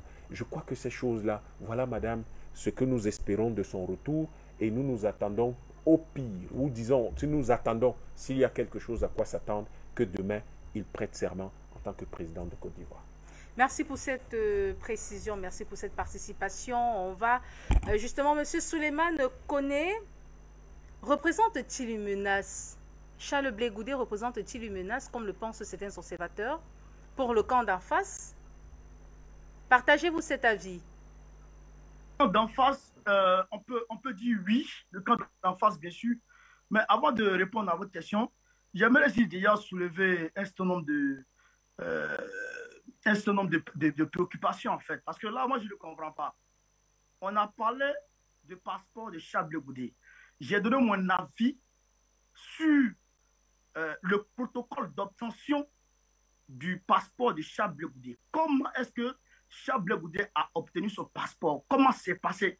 C'est sur ce fait-là que j'ai donné mon avis. Mais je ne sais pas, il y a certaines personnes qui viennent dire ici qu'on a traité Charles Blé Goudé de traite, on a fait passer Charles Blé Goudé pour ceci.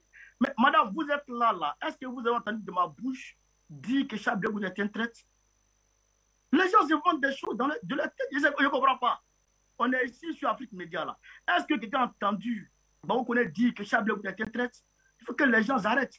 On est en train de parler. Si vous qui êtes avec Charles Blé Goudé, vous n'êtes pas capable de dire la vérité à Charles Blé Goudé, et que Baba Goudé vient dire la vérité à Charles Blé Goudé, et dès qu'on vous dit la vérité, vous sortez de vos gants, vous mettez dans tous les états. Alors, Charles Blé Goudé, c'est un roi. On ne lui dit pas la vérité. Moi, je dis, c'est inconcevable pour un. Prends son passeport et je mets quiconque au défi de chercher, de faire sortir dans le communiqué du COGEP où il est mentionné ministre Charles Blé Goudé. Ça n'existe pas. Ça n'existe pas dedans. Regardez le document de la décharge de Charles Blé Goudé. S'il y a écrit dedans ministre, ça n'existe pas. C'est ça la réalité. Donc quand on dit ça, et puis les gens rentrent dans tous les états, moi je ne comprends rien dans cette affaire. Je ne comprends rien dedans. Voilà. Il faut dire que dans un premier temps, le passeport de Charles Blé Goudé a été établi le 19 juillet 2021. Ça fait 10 mois pratiquement que le passeport a été établi. Mais qui avait le passeport? C'est le camp d'en face qui avait le passeport. Alors, si le camp d'en face refuse de lui donner le passeport, c'est qu'il recherche quelque chose envers Charles Blé Goudé. Il lui faut des chantages. Et Charles Blé Goudé lui-même l'a dit, l'a fait dire, l'a fait entendre à plusieurs reprises qu'on me fait chanter pour mon passeport. Je ne vais jamais me compromettre pour mon passeport. Mais qu'est-ce qui s'est passé après 10 mois? Charles Blé Goudé reçoit son passeport à l'ambassade. Il fait ceci, il rentre dans ça. Moi, je vous dis la vérité. Il faut qu'on la dise. Monsieur Souleymane Koné, le message est bien passé. On revient sur la question principale. Partagez-vous cet avis de ces observateurs qui pensent justement que Charles Blé Goudé représente une menace pour le camp d'en face. La question vous est posée. Bien sûr, il représente une menace pour le camp d'en face. Bien sûr. C'est pourquoi d'ailleurs, on le faisait chanter, on le faisait, on l'obligeait à concéder un certain nombre de choses. Ben, c'est la vérité qui est là. Donc, il constitue une menace pour le camp d'en face. Mais quand les gens disent que Charles Blé Goudé doit être le président de la République de Côte d'Ivoire et que Gbagbo doit soutenir Charles Blé Goudé pour être président de la Côte d'Ivoire, mais moi je suis désolé. Qui a dit ici, qui a dit que Charles Blé Goudé attend le soutien de Gbagbo pour être président de la République? Charles Blé Goudé n'a dit ça à personne. Et vu sa démarche politique, on sent que Charles Blé Goudé s'en fout éperdument du soutien de Gbagbo. Il le fait savoir à tout le monde. Ceci, il ne faut pas mélanger les choses. Il ne faut pas mélanger les choses. Charles Blé Goudé est une menace pour le camp d'en face. Ça, c'est leur problème. Ça, c'est leur problème. Maintenant, en ce qui concerne Gbagbo Laurent et sa présidence, et sa politique, et sa démarche politique, et son objectif politique, et son ambition politique, ça concerne que Gbagbo Laurent et le PPACI, dont je suis membre, dont je suis militant. Ça concerne Gbagbo et son PPACI qui vont dire si jamais Gbagbo Laurent doit aller à l'assaut du pouvoir de 2025. Ça, c'est nous qui décidons ça. C'est pas sur un plateau, on va s'asseoir, on va comprendre, on va accepter à l'opinion nationale et internationale qu'en réalité, Gbagbo Laurent est obligé de soutenir Charles Blé Goudé pour quoi que ce soit. Est-ce que quand Gbagbo Laurent a lancé l'appel au rassemblement autour de sa personne, autour de son idéologie politique, Charles Blé Goudé était où? Il était où? Il a dit il ne va pas direct Gbagbo. Il est resté avec son cogète. C'est ça qu'il a dit. Donc, il ne faut pas compter sur Gbagbo pour que Charles Blé Goudé puisse faire ce qu'il a envie de faire. Pendant que Charles Blé Goudé a refusé de répondre à Gbagbo quand il a dit viens avec moi. C'est ça la vraie réalité, en fait. Je ne sais pas ce qu'on vous dit, je ne sais pas quelle histoire on vous écrit, mais en réalité, Charles Blé Goudé, c'est.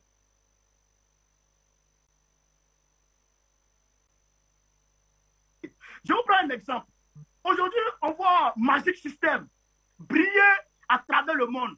Mais en Côte d'Ivoire, Magic System ne fait pas partie des meilleurs Zouglouman. En Côte d'Ivoire, actuellement, il y a d'autres groupes Zouglouman qui font le buzz. Magic System ne peut pas s'arrêter devant eux. Donc, à l'international, il paraît que Charles Blé Goudé est influent. Mais chez nous, en Côte d'Ivoire, ce n'est pas le cas. Charles Blé Goudé était sous l'ombre de. C'est pareil que pour Soro Diop. Et moi, je lui donne un conseil. Il n'a pas fait gaffe. S'il est en Côte d'Ivoire, il faut qu'il fasse gaffe.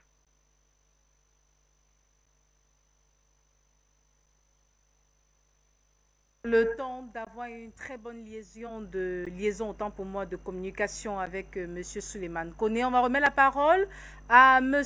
Tapé Groubera. Alors, M. Tapé Groubera, Blé Goudé, très bientôt de retour en Côte d'Ivoire. Un pas de plus vers la réconciliation nationale, selon vous?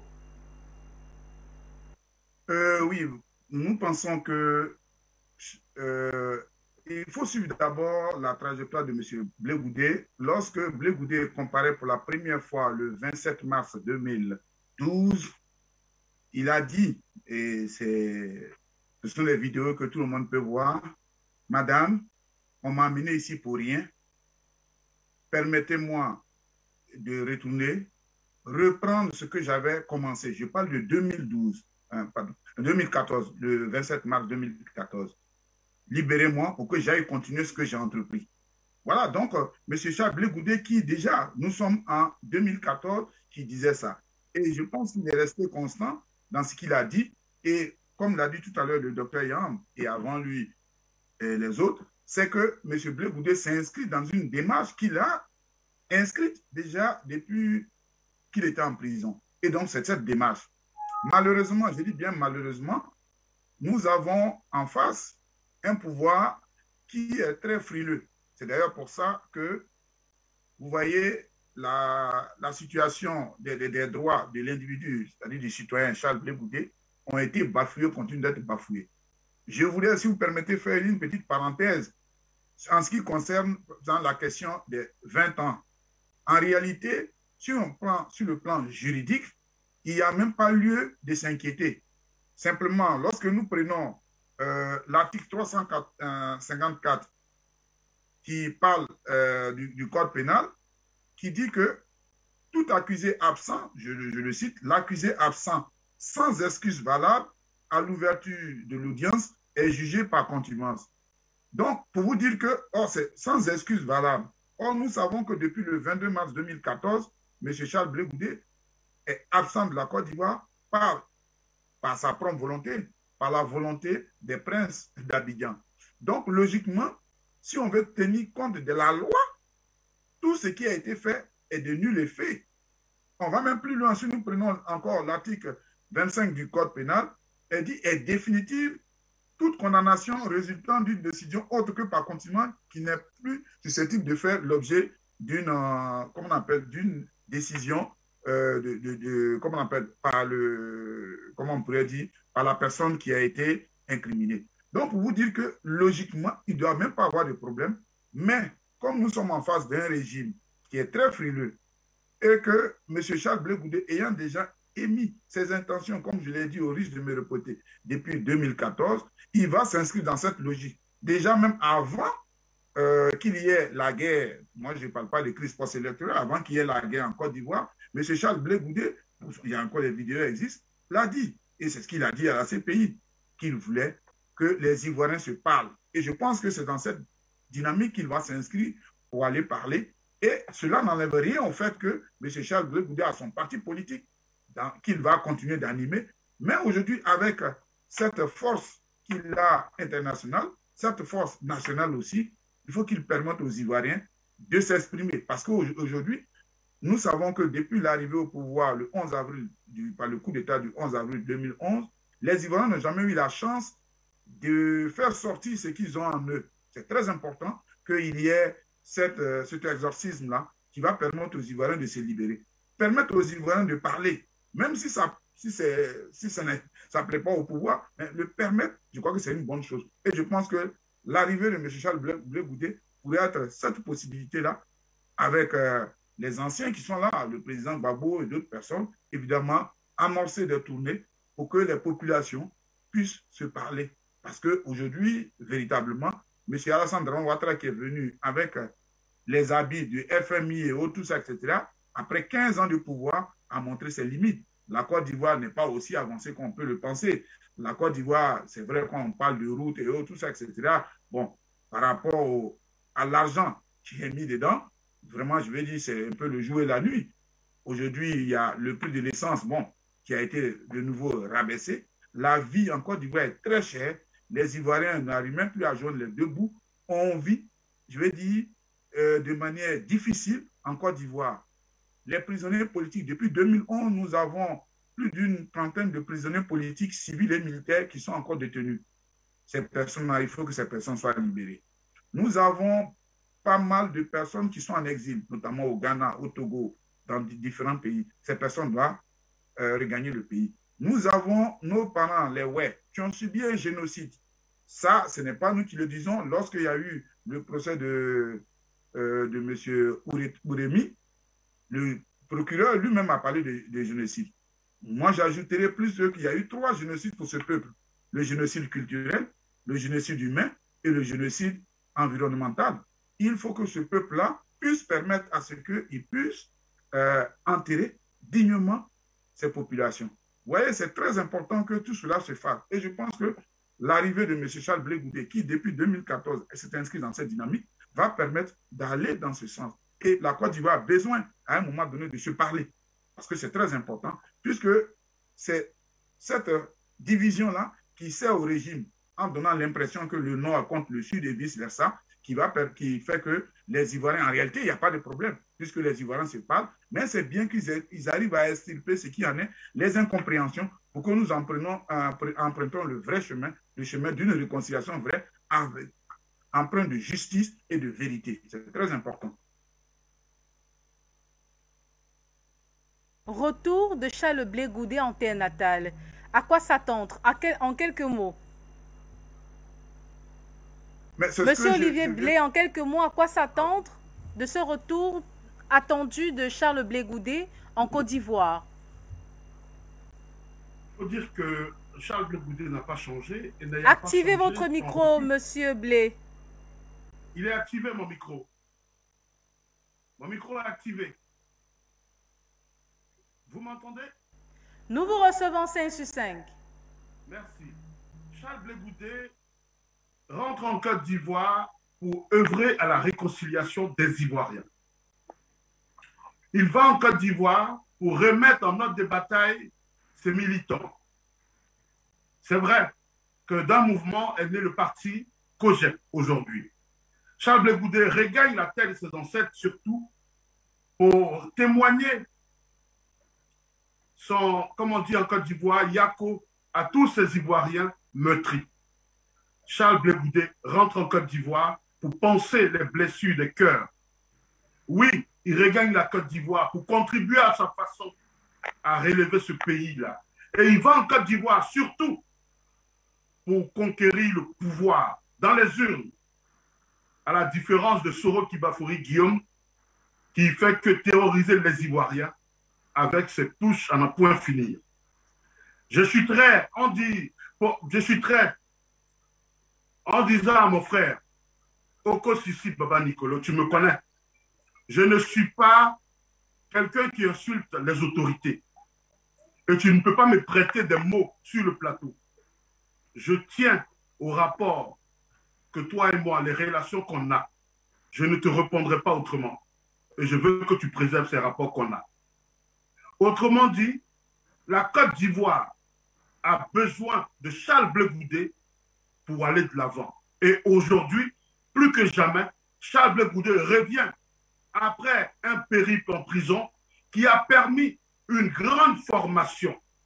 Oui, c'est un homme émancipé qui regagne la Côte d'Ivoire.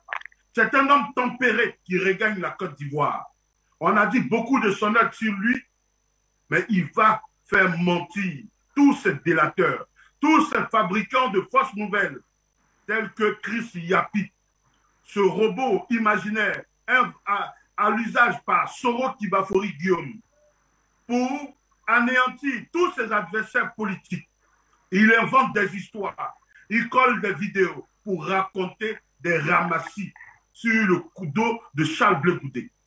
Blé Goudé regagne son pays pour œuvrer à la paix en Côte d'Ivoire. C'est un homme loyal. Il ne va pas en Côte d'Ivoire en belligérance avec qui que ce soit. Il ne va pas en Côte d'Ivoire pour régler quelque compte que ce soit. Vous, les frileux du PPACI, du RHDP, du GPS, je vous en prie, pas besoin de couettes.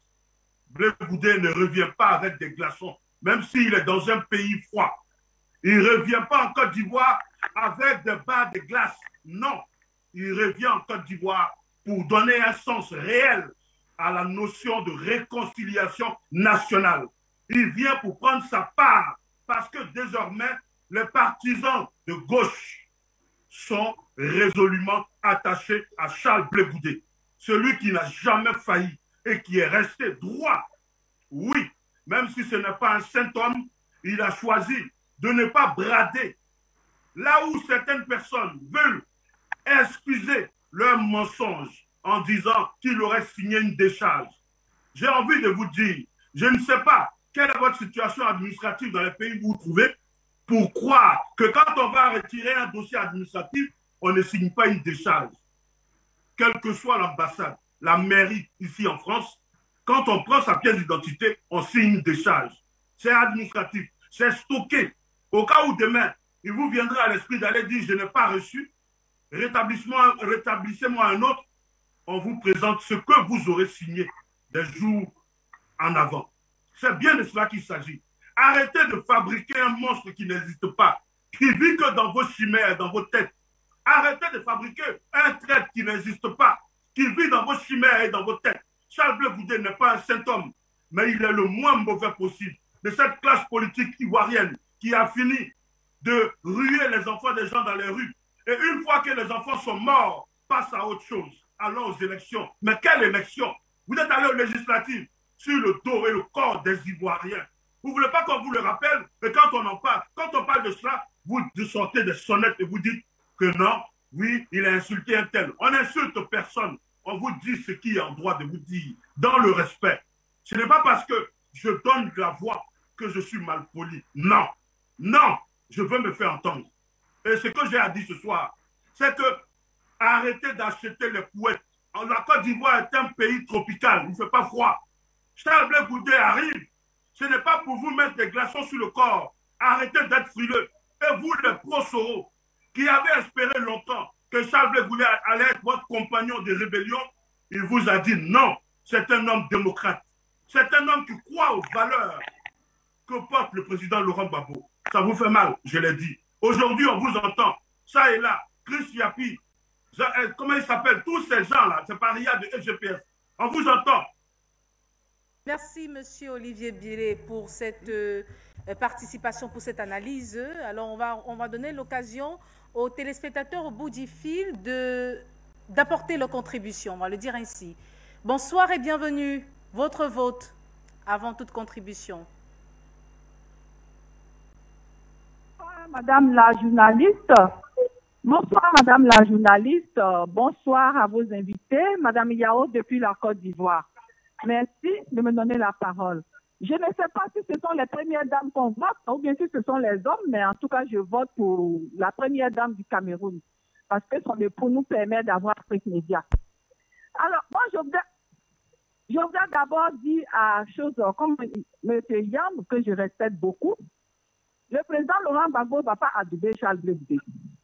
Parce que Charles Blé Goudé, aujourd'hui, il a son parti politique, qui est le COGEP. Charles Blé Goudé, il est l'adversaire du président Laurent Gbagbo maintenant. Il n'est plus dans l'ombre du président Laurent Gbagbo. Le PPACI, il y a des cadres comme Kone Katina, comme Domelo, comme Damana Pikas, un jeune comme Blé Goudé, comme Kwa Justin et j'en passe. Le président Laurent Gbagbo, quand il est rentré, il a demandé à tous les patriotes de venir avec lui pour mettre le PPACI en place. Blé Goudé a dit non. Donc, le président Laurent Gbagbo ne peut pas adouber Charles Blé Goudé. Ça, c'est ce que je voulais répondre à mon frère Yam, que je respecte beaucoup. Et je voulais dire à ce Blé Olivier, qui est très arrogant, qui vient sur les plateaux, et son ami Charles Blé Goudé, il a du respect pour lui. Quand il parle de lui, il dit le président. Et quand il parle du président Laurent Gbagbo, il parle de lui comme si le président Laurent Gbagbo avait l'habitude de boire de l'alcool avec lui dans les cabarets. Mais quand il parle de Blé Goudé, oui, il sera le président. Est-ce que lui, Olivier Blé, là, il est le peuple? Est-ce qu'il représente le peuple? À ce que je sache. Ce n'est pas la diaspora qui fait la Côte d'Ivoire. Ce n'est pas la diaspora qui fait la Côte d'Ivoire. Parce que ce Olivier Blé, là, Afrique Média, vous l'invitez à chaque fois et il est très arrogant quand il parle du président Laurent Gbagbo. Vous allez faire, nous autres, là, quand il sera là, nous n'allons pas regarder Afrique Média. Le président Laurent Gbagbo, c'est une icône, c'est un grand homme qu'on doit respecter. Ce n'est pas celui-là qui est gardien en France qui va se permettre de dire des choses sur le président Laurent Gbagbo. C'est ceux-là qui vont faire Charles Blé Goudé. Il parle avec arrogance. Tu n'es pas le peuple, toi. Tu dis, ouais, c'est le peuple à tourner dos au président Laurent Gbagbo depuis le 17 juin. Tu es qui, toi? C'est toi qui as marié le président Laurent Gbagbo à Simone Gbagbo pour que tu dises depuis le 17 juin, le peuple a tourné dos au président Laurent Gbagbo? Tu parles de quoi? Vous pensez que la politique, c'est la force, tu es là, tu votes, tu penses que c'est comme ça, ton mentor va devenir président? Blé Goudé, là, il était dans l'ombre du président Laurent Gbagbo. Qu'un médecin va venir sur le terrain, on va voir qui il est. On dit que c'est au pied du mur, on voit le vrai maçon. Vous pensez qu'au PDC, il n'y a pas de jeunes là-bas pour devenir président? Au PPAC, il n'y a pas de jeunes pour devenir président? Et puis, il y a quel militant ici? Ce sont les militants du président Laurent Gbagbo qui sont en train de les recruter. Vous avez mis une machine en place pour dénigrer le président Laurent Gbagbo. Vous pensez que vous arrangez Blé Goudé? Vous ne rendez pas service à Blé Goudé. Olivier Blé et sa femme, la Jambrotte. Avec la amie qui est au consort, là. Vous pensez que vous arrangez Blé Goudé? Tu parles au nom du peuple, toi. Oui, le peuple, le peuple. De quel peuple tu parles, mon nom? Vous pensez que c'est la diaspora qui fait le peuple? Soyez humble. Vous avez compris? Soyez humble. Le président Laurent Gbagbo, là, on connaît son parcours. Il s'est sacrifié, c'est ce que Yamba dit. Et le président Laurent Gbagbo s'est sacrifié pour le peuple.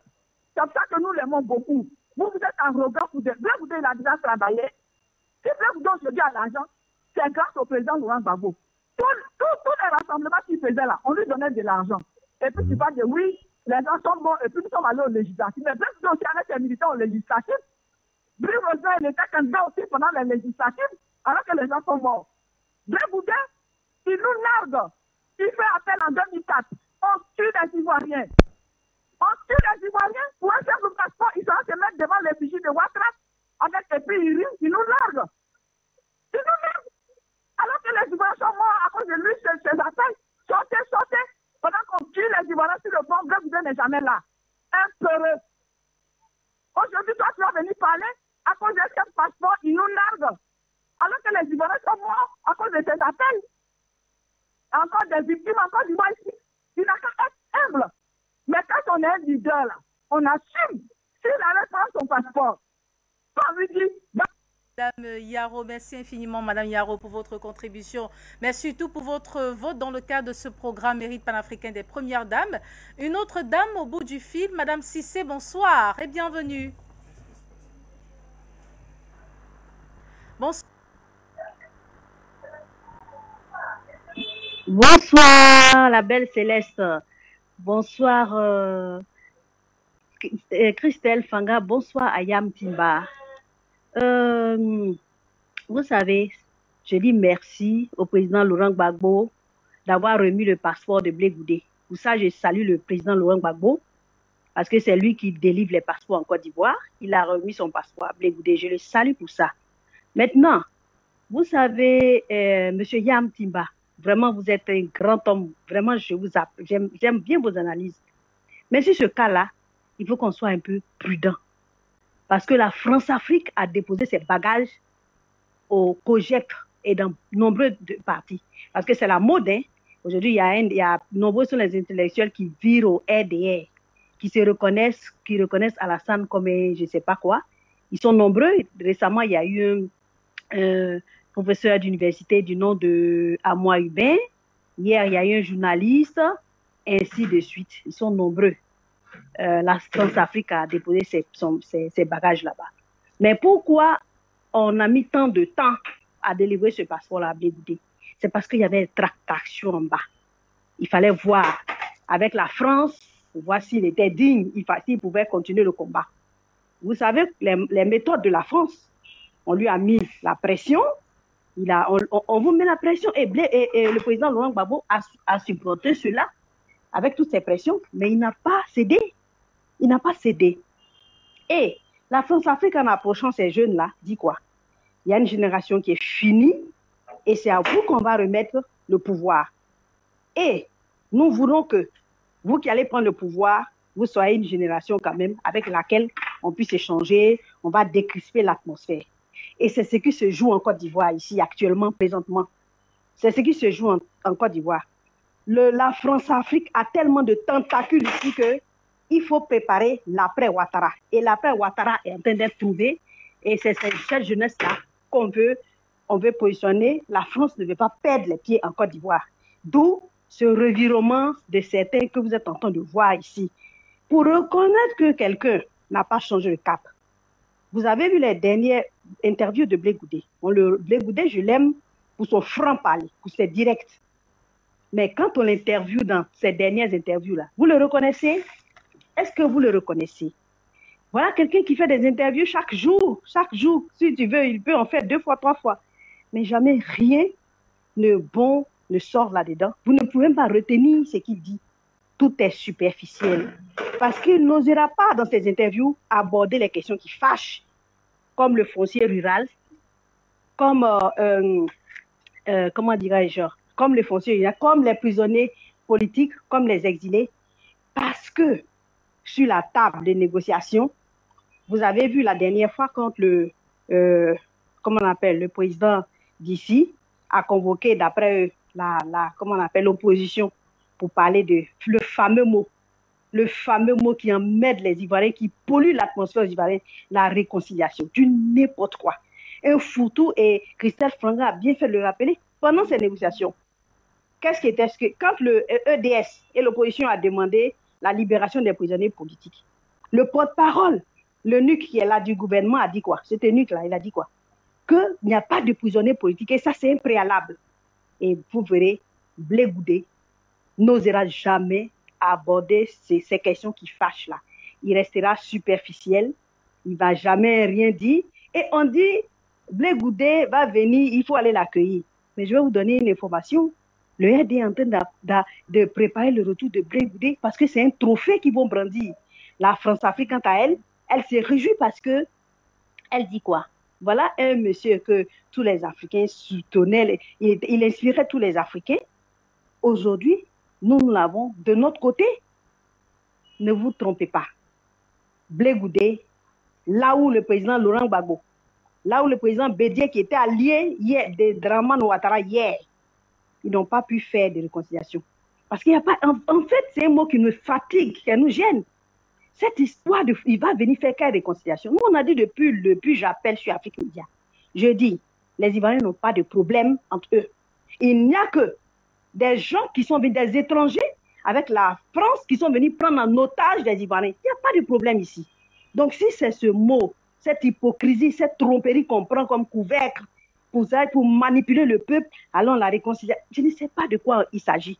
Quand on met des gens en prison, quand on occupe illégalement les maisons des gens, quand on occupe les forêts des gens, on exproprie les gens au jour le jour, et ça contribue, ça participe à la réconciliation, ça. Mais ne nous trompons pas, tout ce qui se passe ici est faux. Ne croyez pas que celui qui est là, c'est avec la douceur, avec... Gbagbo aura tout essayé.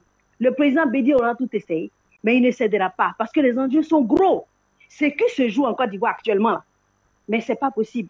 Merci beaucoup, Madame Cissé, pour votre contribution dans le cadre de ce programme. Une autre dame au bout du fil, bonsoir.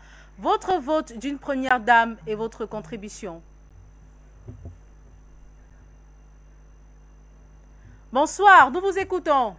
Bonsoir, le panel, Christophe Fanga et l'autre, j'ai oublié un peu son nom, Yanki.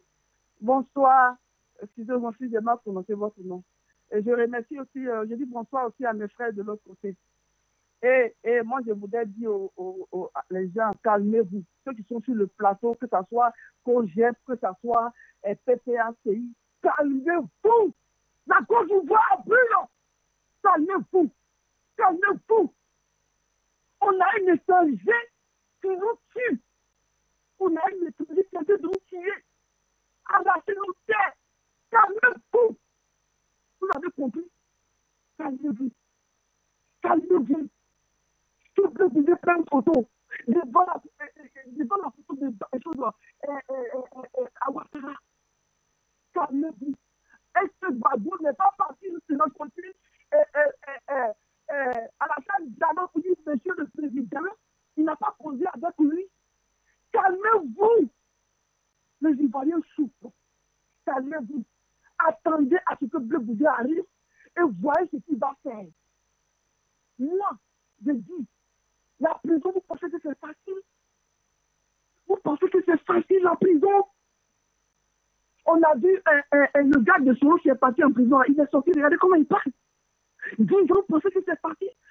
Mais vous, regardez, moi ce que j'aimerais dire à Blé Goudé, d'abord je voudrais remercier Christelle Fanga. Parce qu'il n'y aura pas de réconciliation en Côte d'Ivoire tant que ce mot-ci-là est là. Comprenez ça.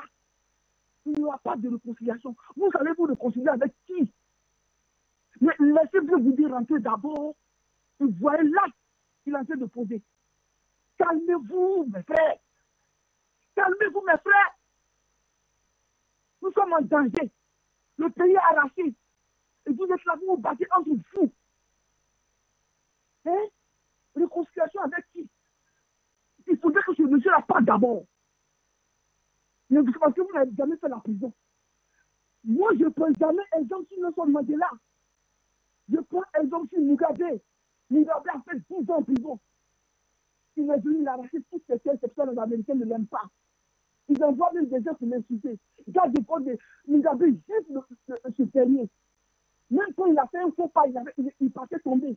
Les gens se sont moqués de lui. Et comme Nelson Mandela, quand il arrive ici, là, il est l'enfant des Américains. Mais vous allez voir un jour, un super africain va dire non, nous allons arracher notre terre. Calmez-vous, mes frères. Nous sommes en danger. Nous sommes en danger. Arrêtez les conneries. Arrêtez. Nous sommes en danger. Il n'y aura pas de réconciliation. On doit se mettre ensemble. Blé Goudé avait créé son parti il y a longtemps.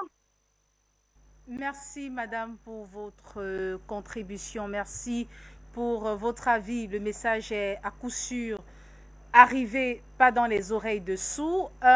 Une autre téléspectatrice au bout du fil, madame Ali Kwasi, bonsoir. D'accord. Alors, bonsoir. Bonsoir, ma soeur. Bonsoir à tous ceux qui sont sur le plateau. Puis, bonsoir, le peuple ivoirien. Le problème, c'est que j'ai une sœur là qui vient de parler, c'est très grave. Les Ivoiriens devraient comprendre qu'on n'a plus de pays. La Côte d'Ivoire ne nous appartient pas. La Côte d'Ivoire, là, ne nous appartient pas. Le président Laurent Gbagbo, depuis sa jeunesse, il ne fait que se battre. Même étant sorti de la CPI, il continue de sillonner les pays, enfin, les villes et les villages pour réunir les Ivoiriens. Le problème, c'est que le président Laurent Gbagbo était avec Blé Goudé à la CPI enfermé.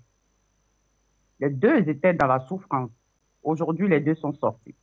Le président Laurent Gbagbo est rentré avant Blé Goudé. Blé Goudé, il n'est pas encore rentré. C'est pas le président Laurent Gbagbo, c'est pas lui qui est au pouvoir, c'est pas lui qui délivre les passeports. C'est Alassane Dramane Ouattara qui délivre les passeports. De surcroît, Blé Goudé a la loi de notre pays dit les Ivoiriens ont le devoir, le droit d'avoir leur passeport. Pour avoir un passeport, on n'a pas le droit, on n'a pas à faire tout cet tapage-là. Mais ce qui nous dérange un peu dans cette affaire, c'est que autour du passeport de Blé Goudé, c'est comme si Ouattara avait eu un trophée. Parce que le rôle du RDS, c'est quoi? C'est de tout faire et puis s'attirer Blé Goudé vers eux. Et puis maintenant, ils vont attendre 2025. Et là, ils vont financer peut-être, hein, c'est mon point de vue, ils vont financer le parti de Blé Goudé. Comme ça, le PPACI va être divisé parce qu'ils savent très bien que le président Laurent Gbagbo va être candidat. Ils savent que le président Laurent Gbagbo sera candidat, donc pour diviser encore. Parce que le RDS, c'est de diviser le PPACI. L'idée du RDS, c'est de diviser le parti du président Laurent Gbagbo. Afin N'Guessa n'est plus avec le président Laurent Gbagbo, donc il a déjà pris une partie. Ils sont en train de tout faire pour prendre Blé Goudé, et puis Blé Goudé, ils vont le positionner. Il va créer son parti comme Afin N'Guessa. Et puis les gens, ceux qui sont avec le PPACI, il y a d'autres qui vont suivre Blé Goudé. Le RDS veut diviser le PPACI. Donc les Ivoiriens essayent de comprendre l'enjeu.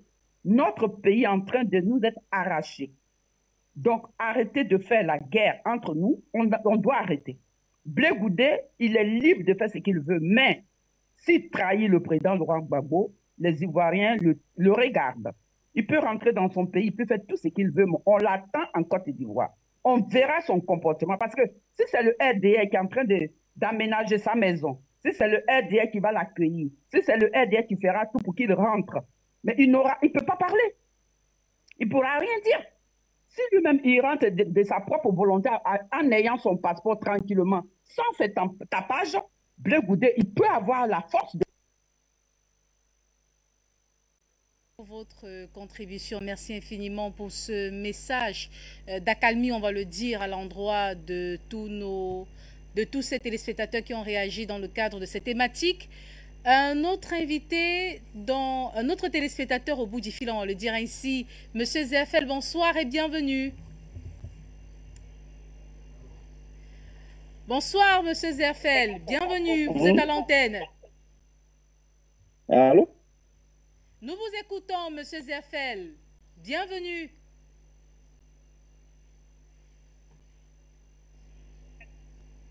Alors, le temps de permettre que tout soit bien ficelé du côté avec Monsieur Zerfel, on va poursuivre, on va clôturer cette première thématique concernant justement l'obtention par Charles Blé Goudé de son passeport ordinaire. Madame. Bonsoir, Monsieur Zerfel. Nous vous écoutons. Quelques minutes, s'il vous plaît. Vos invités, et je salue tous vos invités qui sont sur le plateau avec vous, sans oublier les Africains et les Ivoiriens qui regardent cette télévision.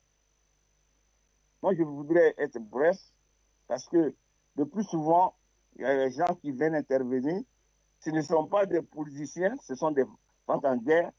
Mais si tu es supporter de quelqu'un, il faut savoir s'adresser à tes citoyens. Parce que le monsieur que vous supportez, c'est un politicien. Donc, si vous essayez d'insulter ceux qui vont le supporter demain, je pense que vous n'avez pas de choses, comment dirais-je, des votants quand il sera candidat. Parce qu'ils oublient quelque chose. Le Goudé a régné pendant de 2000 à 2009. Ça c'est au top. On ne peut pas nier ça. Mais à partir de là, jusqu'à aujourd'hui, en 2022, ce n'est pas les mêmes Ivoiriens. Les Ivoiriens ont évolué. Donc, mettez-vous en tête que ce n'est pas les Ivoiriens de 2000 là qui seront les mêmes en 2000. Ils sont encore les mêmes en 2022. Non. C'est-à-dire que Blé Goudé arrive aujourd'hui en Côte d'Ivoire. Ce qu'il a fait en 2000 là, il ne peut plus le faire en 2022. Là. Et puis, l'Ivoirien est en train de tourner ou en train de faire quelque chose et puis Blé Goudé va lancer un appel et puis ils vont sortir. Non. Ne nous trompez pas. Ça, c'est la moindre des choses. C'est politique. Parce qu'aujourd'hui, celui qui le tenait et puis il faisait ça, il n'est plus au pouvoir. C'est ça la vérité. Parce que quand Blé Goudé faisait ces trucs et puis les Ivoiriens sortaient, on avait des militaires, on avait des gendarmes, on avait des policiers qui surveillaient ces citoyens. Aujourd'hui, il ne peut pas le faire parce qu'on n'est pas au pouvoir. Donc, quand vous venez, n'insultez pas les gens. Parce que le monsieur qui est en traditionnel de l'Ouest, là, parce qu'il se trouve en France, il parle comme ça. Il dit que, comment dire, les autres doivent apprendre. Mais Katina, il a été le ministre, de l'économie de président Gbagbo. C'est-à-dire que lui, il était dans le gouvernement de président Gbagbo, avant que Blé Goudé arrive. Donc, il a appris beaucoup auprès du président Gbagbo. Donc, ne dis pas que ce sont eux maintenant qui vont apprendre. Bien sûr que les deux, ils ont vécu en prison pendant des années. Ça, je n'en pas. Mais cela ne veut pas dire que aujourd'hui, ce que les autres sont en train de faire, pourquoi, quand le président était en prison et qu'il a confié ce monsieur-là pour qu'il soit son porte-parole, alors, donc, ne dites pas des choses qui vont fâcher des Ivoiriens. Quand vous cherchez, disons, des militants, ayez, comment est le verbe pour amadouer les gens. Parce qu'ils ne savent pas de s'asseoir, boire de l'alcool et puis venir divaguer ça sur les gens. Tu ne payes pas ton alcool, mais parce que tu n'as pas le verbe pour amadouer les gens. Donc, il faut savoir te positionner. Par exemple, tu n'arranges pas Blé Goudé. Quand tu parles comme ça, je parle de monsieur là, je ne connais pas son nom, mais lui et puis sa femme. Ce n'est pas comme ça qu'il faut parler aux Ivoiriens. Ça, c'est la moindre des choses. Merci, Monsieur Zerfel, pour votre contribution. Notre téléspectateur au bout du fil pour clôturer justement cette phase appel. Bonsoir et bienvenue. Merci bien. Bonsoir, bienvenue. Comme je l'ai dit, je m'appelle M. Boka, j'appelle de Côte d'Ivoire. Ce que je voudrais dire, c'est que M. Blé Goudé comprenne et ceux qui l'entourent comprennent qu'on l'aime parce qu'il a été avec Laurent Gbagbo. Voilà. C'est parce qu'il a été avec lui qu'il est avec lui qu'on l'aime. Cela dit, il a le de voler ses propres ailes. Ça, c'est normal. Mais le danger que moi je vois derrière, c'est que s'il ne fait pas attention, tout ce que je suis en train de voir, ils vont l'attirer. Le RSDP va l'attirer. Il va venir, ils vont l'empoisonner comme ils ont fait pour les autres. Donc, Blé Goudé n'a pas fait attention. C'est ce que je veux dire. Merci. Merci, monsieur, pour votre participation dans le cadre de ce programme. C'est ici que nous mettons un thème à cette phase appel. Le temps de donner justement la parole à monsieur Okosisi.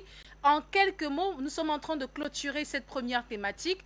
En quelques mots, juste, monsieur Okosisi, à quoi s'attendre de ce retour de Charles Blé Goudé? En quelques mots. Panélistes, et aussi remercier Afrique Média. Merci à tous les intervenants et dire que le retour de Blé Goudé, pour nous, c'est un puzzle qui vient s'ajouter sur le long combat que nous allons mener contre Alassane Dramane Ouattara. Pour moi, c'est Alassane Dramane Ouattara qui est le problème des Ivoiriens. C'est pour ça que je concède à mes amis, surtout à Olivier Blé, l'interpellation qu'il a faite de moi, je lui concède ça. Je pense que le mot injure a une autre connotation pour lui. Moi, je pense que le mot injure, c'est pas seulement aller au-dessus de la structure. Mais s'il a mal pris, je m'en excuse parce que je suis ce qu'il dit, un de ses amis. Et ça, faut qu'il le sache. Notre amitié ne souffre d'aucune atrophie. Les Ivoiriens attendent aujourd'hui d'être rassemblés. Les Ivoiriens attendent aujourd'hui Charles Blé Goudé parce que c'est son droit d'être en Côte d'Ivoire. Nous attendons simplement que Alassane Ouattara dégage la Côte d'Ivoire. Pour ça, il faut que chacun sache raison garder, comme l'a dit la dame, comme l'a dit Zerfel et comme l'a dit tous ceux qui ont appelé. Donc, ce que nous attendons de Charles Blé Goudé, et le Charles Blé Goudé qui est parti, qui rentre en Côte d'Ivoire, comme Zerfel l'a dit, nous ne sommes plus au pouvoir, nous n'avons plus d'armes, nous n'avons plus d'armée. Il s'agit d'un nouveau Charles Blé Goudé qui arrive avec une nouvelle démarche. Alors, cette démarche-là, nous allons l'observer en Côte d'Ivoire pour qu'il soit le général qui a toujours été pour nous. Alors, je demande à tous les Ivoiriens de rester focus. De rester focus. Alassane Ouattara est en train de vendre notre pays. Alassane Ouattara est en train de nous paupériser. Il faut qu'Alassane Ouattara dégage parce qu'il n'est pas président de Côte d'Ivoire. Voilà ce que je tiens à dire et voilà ce que nous attendons. Nous attendons que les Ivoiriens puissent amuser, se réjouir, comment dire, être heureux de ce que Charles Blé Goudé ait eu son passeport et qu'enfin, on puisse attendre que les Ivoiriens se retrouvent pour que Alassane Ouattara puisse sortir de la Côte d'Ivoire. Merci à tous ceux qui étaient sur le panel. Merci à tous ceux qui ont participé à cette information. Merci à vous qui m'avez invité. Que la Côte d'Ivoire soit une et indivisible pour que Dramane Ouattara, le Burkinabé, l'ancien président de Côte d'Ivoire, dégage. Merci, camarades.